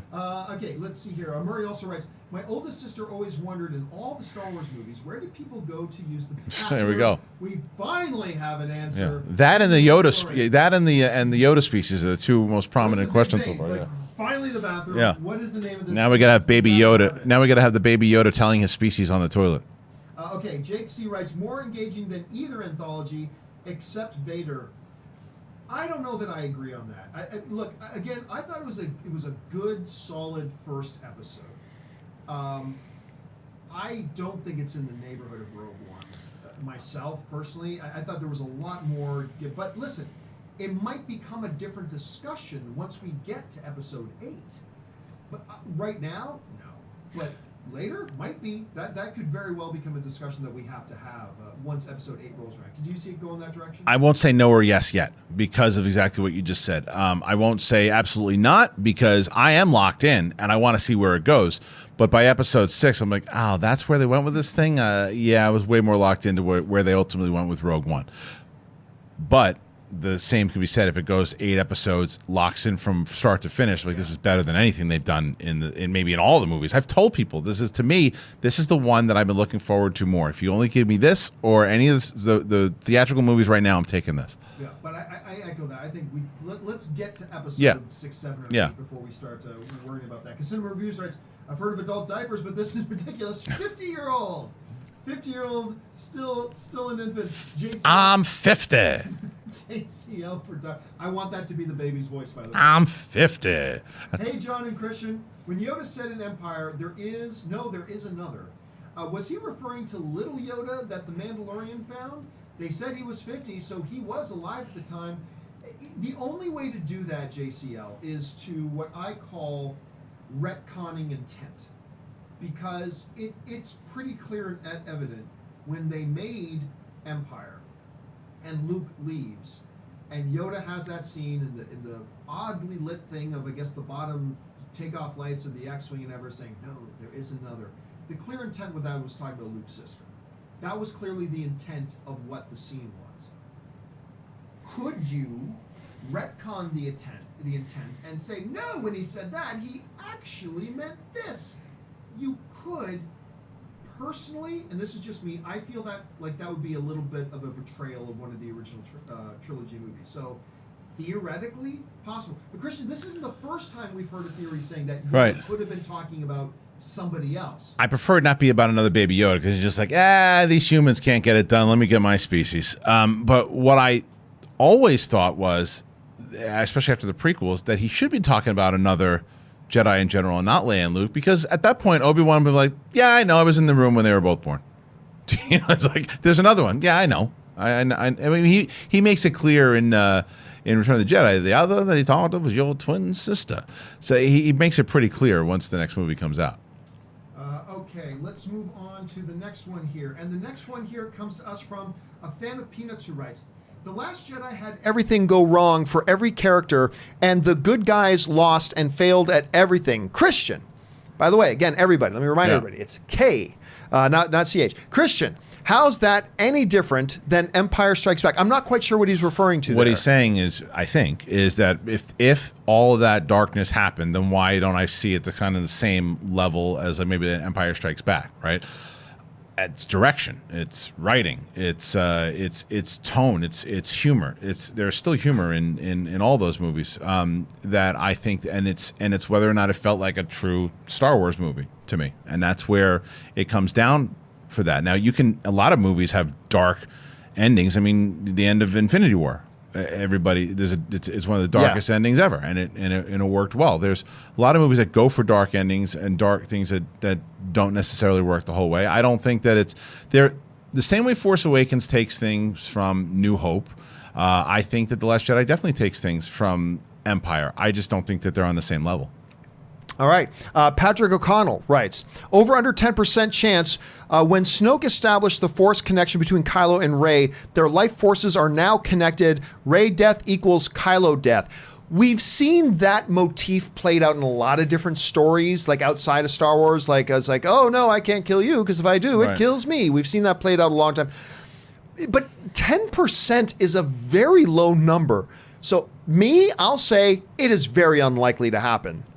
But I'll take over 10 because it could be a 12 or 13%. So I'll go over 10, even though I don't think it's likely. Kristian? I'll go under because I just can't see them killing Rey. I just can't see that happening. I mean, it would be a big shock and be ballsy.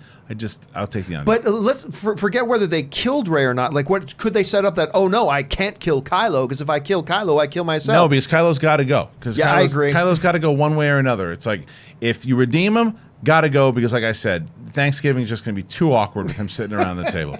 It just, So it's. I think it's just too hard to establish. All right, a fan of Peanuts writes, the IG-11 droid at the end was good, great episode, and again, we both said we thought that was one of the highlights of the episode. A Mandalorian war of any level in this series? Well, it's the wrong time frame. So, and it seems like the Mandalorians are in a different phase right now. So I'm gonna, in this 8 episodes. I don't think so. Prepping for one is possible because they're doing something in those caves. They're organizing. I mean, it's not just like, oh, we're going to set up here and maybe they have they hung up stuff. There's posters on the walls. They've made, there's a microwave set up. They're in there. They're dug into that place. So they're working on something. It's not just bounty hunting. All right, you'll like this one, Christian. Del Faux Chronic writes, am I the only one that found the score a bit clunky? I swear I heard a dodgy Rocky montage in there at one point. Good first episode. You were pointing out the Creed stuff. It's the same composer. Right, and it is the same composer. And so I think that there's definitely a lot of that in there. I did find it, the 20% that I didn't like, I found clunky, for sure. But I think that because that scene is so big and it's the one you remember right away, I think it doesn't do justice to the rest of the score that's set up beautifully. Like when he walks into that cantina in the beginning, over the credits, everything. There's some great music in the overall pilot, but that scene is a bit clunky. I agree with you. All right, Suthius writes, I always thought IG droids look stupid, but wow. Yeah, the way they made the function, it was the functionality of the droid. The backward arm thing and everything, yeah. Yeah, because I admit, listen, when I look back to maybe the first time I saw Empire, and you see that killer's row of bounty hunters up at the top, yeah, maybe the IG-88 looked a little weird. But then you see what's the word I'm looking for here? Mobility? The practicality of it, the way it actually functions and works. It's like, wow, the design of him seems brilliant. Should have put that character in Dark Fate. The whole thing would have been a lot better. All right. Next one is Delfor Chronic again. If Baby Yoda is 50, surely it can walk by now. Talk. Or surely it can talk by now. Thank you. Surely it can talk by now. Yeah, well, as IG says, I mean, species do different things. We don't know. We just don't know. Yeah. Let's see. Soundroll Productions writes, love the first episode. I have spoken. Again, I want it on a t-shirt. Ronan Unchained writes, big fan of you guys. Thank you so much, Ronan. Love the pilot. It felt like a fistful of dollars meets Samurai Jack. Totally agree. The ending gave me Lone Wolf and Cub vibes. Also, the score, El Coronado, my friend, El Coronado.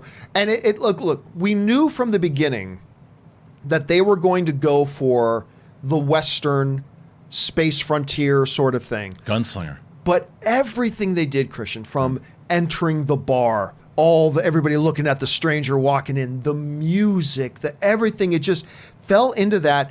And while maybe on paper that sounds like maybe it could run the risk of being a little cheesy, I thought it worked beautifully. I really did. Like, I don't know. What do you think? I agree. I think that it's just a perfect blend right now, but I go back to what you just said, and it's set up really, really well. There's a lot of great things that worked. Can they stick the landing? How's the second episode? How's it going to play? How's a new director going to take what Filoni set up, and what'll be similar, what'll be different, and how does it further the story? All right. Next up comes to us from K Major, who writes, IG was very 3PO, and that worked for me. In a way, and I think that's consistent because, I mean, that's how droids kind of were. So badass, though, C-3PO. Badass. I mean, it reminded me of the 3PO clone that we get in the Dr. Afra. Oh, right. The, what's his name? I can't remember. Him and the killer R2-D2, which I love those characters, by the way. I think they're great. So there's a little bit of both of those in there. Josh Riddle writes, was he hinted to be Force sensitive, whether he knows it or not? The Yoda thing? I wonder if he meant the Mandalorian as a whole. Oh, because of the Force touch, maybe? Yeah, I didn't get that. I mean, I'm not saying that it couldn't be there, but it didn't strike me either time that I watched it. So here's why I think it's possible. I'm not leaning on the theory that he is, but the possibility is, right now, a lot of people, I'm surprised this hasn't come up yet. Pedro Pascal did not show his face once in the entire episode. I almost wondered if we were going to hear his voice. Yeah, so I'm glad we did. There's been a whole big thing about whether or not it's even him in the suit and all that. I think Pedro Pascal is going to have a much bigger role in this thing, and eventually he will take off his helmet. Now the question is, do they do a type of Darth Revan thing with him, where he is Force sensitive, and it is this thing that brings it out, and he goes away from the Mandalorian and goes into being a Force sensitive student of the game. Luke Skywalker's out there right now teaching Jedi and all that. True. So that's possible. Probably not probable and probably not going to happen, but why not? All right. Ryan Lohner writes, love the nod to Life Day, not just for Wookiees. That's right. It's not just a Khajiit holiday, everybody. It's for everyone. Kevin Oakley sends in a really generous super chat. Thank you so much for that, Kevin. We appreciate the support, buddy. A fan of Peanuts writes, the only thing that disappointed me was the runtime you. Maybe I wouldn't have felt as jarred if I took a minute to look at the runtime before hitting play. And I wasn't assuming it was still going to run for another 15 minutes. So it's hard for me to say, but I will say it was jarring when it ended for me. What are your thoughts on the runtime of it? My thought on the runtime is what I just thought of was when they had that preview for a lot of the press, they showed 27 minutes. Why not show the whole thing? They left 10 minutes off. You know what I mean? They showed 27 minutes. But it wasn't all from the first episode. The 27. No, it was. No, I believe it was. Really? Some of the minutes were from episodes 2 and 3 as well. Oh, really? Yeah. Okay, I thought they showed 27 But minutes. otherwise, you're just 10 minutes short of showing the whole damn thing. I would show the whole thing and said, ha ha. All right. Next up, Ben Rayner writes, Baby Yoda is awesome. Well, ask my wife. She thinks so. Mike Honcho writes, theory. During the Clone Wars, the Mandalorian was saved by, or maybe saw Yoda fighting the Separatist droids, thus why he seemed intrigued by the baby. That's what I said earlier, yeah. Yeah, it's a great theory. Yeah. It's a great theory because not only does it explain his reaction to the child, which could be, hey, it's just any baby. He feels a connection to any baby. Maybe. That's possible. Narratively, it gives it a lot more weight if he does have a distant memory of seeing Yoda and now seeing this child. And listen, I think dramatically it would be a great move for them to do. What do you think? He's got serious PTSD from the Clone Wars. I mean, he does. That's clear. He very clear. When she's putting the armor together, he's thinking about it. He doesn't like droids anymore. He connects to this thing. I think it's very, very possible. And which also, if you go back and flashback to this time, how cool would it be to see Yoda in that area? Because you could flash back and do this type of stuff. You could flash back and watch Anakin fighting. You could flash back and do all these things, which would be really awesome to see. Oh God, that would be right. There's a lot of possibilities. Yeah. It opens up a world of possibilities. Archimedes writes, "Armor, has your signet been revealed?" Huh? I'll admit, I had the same reaction. It's like, ooh, wait, what does that mean? And I was all excited. You have any more insight into that? Because I don't remember anything like that from either Rebels or Clone Wars. No or anything. idea. Not sure. But you know it's going to be something they revisit. That wasn't just said for nothing. Yeah. So a fan of Peanuts writes, if Jar Jar has a cameo in Episode 9, what would you do? Well, I'll tell you this. If somehow, some way, I don't know how long Gungans live, but if they had a cameo and it was him living in the conditions that he was in what's the name of the novel? It was the third Aftermath, but it was I forget which one it was. Life Debt, maybe? I don't know. It might have been Life Debt, but in the third Aftermath novel, basically what happens is there is a side scene that happens in the book that shows Jar Jar Binks having been. Everybody in the galaxy's mad at him because he's the one in the Senate who put forward the executive powers for Palpatine to become the Emperor. So everybody's using Jar Jar as a scapegoat. He's a clown for children. Now he's a street performer for children and kind of despised. It was very clever the way that Chuck Wendig did that, by the way. And you know what? He did something I didn't think was possible. He makes you feel a little bit sorry for Jar Jar. Well, because it was so sad the way it was when done. You're reading it, you think of Ahmed Best. Immediately, that's true because of what Ahmed Best went through, and you hear the reasoning before and everything he did, and it was a really well done scene, and I loved because we talked about it back in the day. I really disliked the first Aftermath when it came out. That was the one that it was Lost Stars and Aftermath that came out at the same time, and Lost Stars was so good, and they pushed the other one, and then when 2 and 3 came out, people were like the 2 and 3 are awesome. Chuck Wendig did such a great job with 2 and 3. All right, next up. A3 writes, while it delivered overall for me, I agree some parts felt like Filoni's first time directing live action, which is fine. You got to start somewhere, which is actually why I have been very excited that he was going to come on and direct some of these episodes, because this is where I want him to work out his kinks about the differences in directing live action and how things come across on the screen live action versus animation. This is exactly for the place. So now I've always been very, very hesitant about the idea of Dave Filoni directing like a feature film or anything like that, a live action feature film. I've been very, very hesitant. But today, I'll feel better about it because now he's actually done it a bit and he's going to figure this out even more. And he's surrounded by other great directors working alongside of him. So now you take this guy with the Star Wars mind that he has, and now you apply to, now he's actually had some boots on the ground, actual physically directing experience, and how it's different between the medium of animation and live action. And it's something that I can much more as a fan get on board with moving forward, which is another reason why I thought it was so great. Now, Kristian, for you were mentioning a little bit earlier that those traits that seem to be really more carried over from anime, for you that worked. Yeah, and I think, and it's also, I can call it what it is. Where I liked Rebels and Clone Wars very much. So I did see an animation show come to life, and I don't have a problem with that. I think that it's a kind of intriguing, interesting style. I have found from that first episode, I've been more locked into this medium of storytelling in Star Wars than I have recently in general. So if that comes from a guy who's just on animated films, I'm good with his style. I like what he's doing. All right, next up, Nick Bascom writes, a fat lore sandwich. I got a feeling that's probably a Schmodown thing. I said it today on the show. Oh, did you say it? I said, give me a fat lore sandwich. Oh, that's right. I think it might be a new thing on this show. Hashtag fat lore sandwich. And then Schmoville. Yeah. By the way, I meant to bring this up a little bit earlier. We'll bring it up again at the end again. You're now a week in to doing SEN. You are a week in now doing SEN. Just briefly, like, how's it going and everything going on over at SEN right now? Stressful, but great. We had a big, as you know, we had a frame rate problem that we finally fixed. We finally fixed the frame rate, and then we fixed the frame rate. Sound went off for about 3 minutes today, but the show has been amazing. The support has been just overwhelming. I would ask you guys, if you've only seen me on this show, please go on over and subscribe to the Schmodown Entertainment Network channel. SEN Live is every morning from Monday, Friday, 10 to 12, and we have the movie trivia Schmodown. We're in tournament season. Very excited for it. I kind of took my clip outs, made a separate channel because I didn't want to clog the feeds, but go and please check that out. We're having a great time. Anyway, Nick, thanks for bringing up Schmoville there. Yes, thank you. All right. Tom Weinberg writes, watched it twice, really liked it. Did you guys notice when the Mandalorian was on that ridge scoping out the place, you could see the cameraman in the reflection of his visor? No. Which I would think most of that would have been visual effects anyway. Yeah. Okay, well, I'll watch. Now, Tom, upon my third viewing, now I know what I got to look for, because I am definitely going to look for that, because in a digital world, you'd think that would have been easy to catch and remove. Maybe they didn't pick it up. All right, now I got to go see that. Tom, thank you for putting that on our radar, buddy.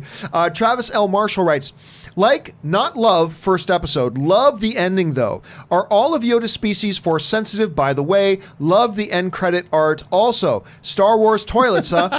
You just covered a whole gambit of stuff, Travis. Okay, first of all, I'm with you. I more than liked the first episode. Didn't quite fully love it, but did everything it needed to do to make me excited for the next. The ending was great. We know so little about Yoda's species that I brought up the question myself. Just because it's a baby Yoda, does that mean it's force sensitive? I mean, we don't know. Maybe it is, maybe it isn't. And the end credit art was great. And I'm glad, because I was reaching for the remote to just to stop it and go to bed. And then I started seeing some of the art coming up, and I am glad I caught it, because it was really quite good. I did a stupid thing last night, but I caught myself quick, very quick. What was that? So I tweeted out my original thoughts of the show and what I thought, and I took a screen cap. I wanted the produced by John Favreau, and I tweeted that out. Well, it happened to have the Mandalorian touching a baby's thing. So now it didn't show Yoda. It didn't show Yoda, but it didn't show the species. But I still was like, it's still a bit of a spoiler, so I just cropped it out. But I caught it. At that time of night, you probably wouldn't even get that second thought. I wasn't even thinking about it.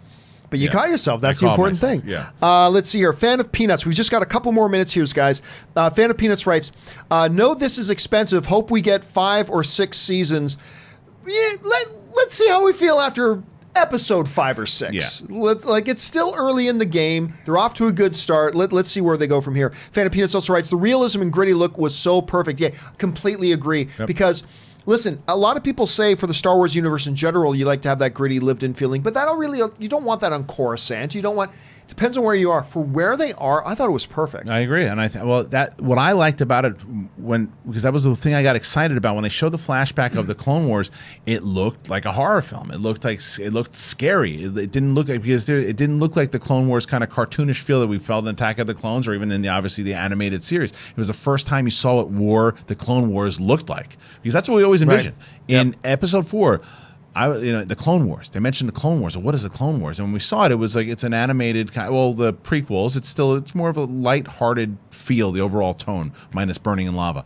But minus burning in lava. But other than that, it's the kind of light animated type of feel. This didn't feel that way, and so I'm looking forward to seeing more of that. All right, final question we're going to take here today, guys, and then we are all out of time. But listen, do not worry. For all of you who have still sent in questions that are outstanding, they will be answered in a Dark Side, Light Side companion video, and you won't have to wait 5 or 6 days like you did for the last one. My apologies for the lateness of that one coming. So will be answered here really quick. But anyway, last question today comes to us from Eric, who writes, would love to see Commander Cody and some clones in Obi-Wan. I don't think they will. Despite the fact that Dave Filoni is connected to them, I don't think they will. And I'll be honest, too. I'm totally good not seeing them. I'm personally myself, but how do you feel about it? It's possible that you can see. Because it's possible. Because Rex and those guys, they're off. They're off like trying to, remember, they removed the chip. So they're off doing the thing. They could possibly wander into Obi-Wan, have a few scenes. But I think it's going to be more about him finding himself, figuring out how to he's on his own. He's by himself. He's got to disconnect completely, and it's going to be that kind of barren thing. So I don't know. I don't know if we're going to see them, but you could. All right, guys, and that will do it for today's installment of Dark Side, Light Side. Thank you guys so much for being here and supporting us and sending in all the questions, stuff like that. And once again, for those of you for Seven Erman, A3, Fan of Peanuts, and everybody else who sent in questions, do not worry. In the next 48 hours, we're going to have a companion video up that will answer the rest of the questions. So thank you to everybody for sending those in. And I, of course, want to thank Kristian Harloff for being here. Kristian, once again, where can people find you? Where can people subscribe to the YouTube channel? Please, if you can, right after you stop watching here, go on over to my channel. It is youtube.com/The Schmodown. Please check me out every morning, 10 to 12 every morning. It is SEN Live. Myself and some fellow comedians. Mark Ellis is on the show every Monday, and we have the Movie Trivia Schmodown, which is if you like movie trivia and you like an element of WWE, well, that's what we do over there. And we have the Schmodown Rundown. Also, it's a great, it's a project, and it is something that I love and put a lot of passion into it. So if you could subscribe today, I'd appreciate it. And of course, you guys can follow me on all the social media simply at John Campea. And of course, if you're not already subscribed to the channel, make sure you click on the subscribe button. You can watch the John Campea Show every morning. You can watch Dark Side, Light Side. And then, of course, we've got the Weekly Hero with me and Robert Meyer Burnett. So make sure you guys stay on top of all of that as well. And that will do it for now, guys. Listen, thanks again so much for being here. My name is John Campea. And until next time, guys, may the Force be with you.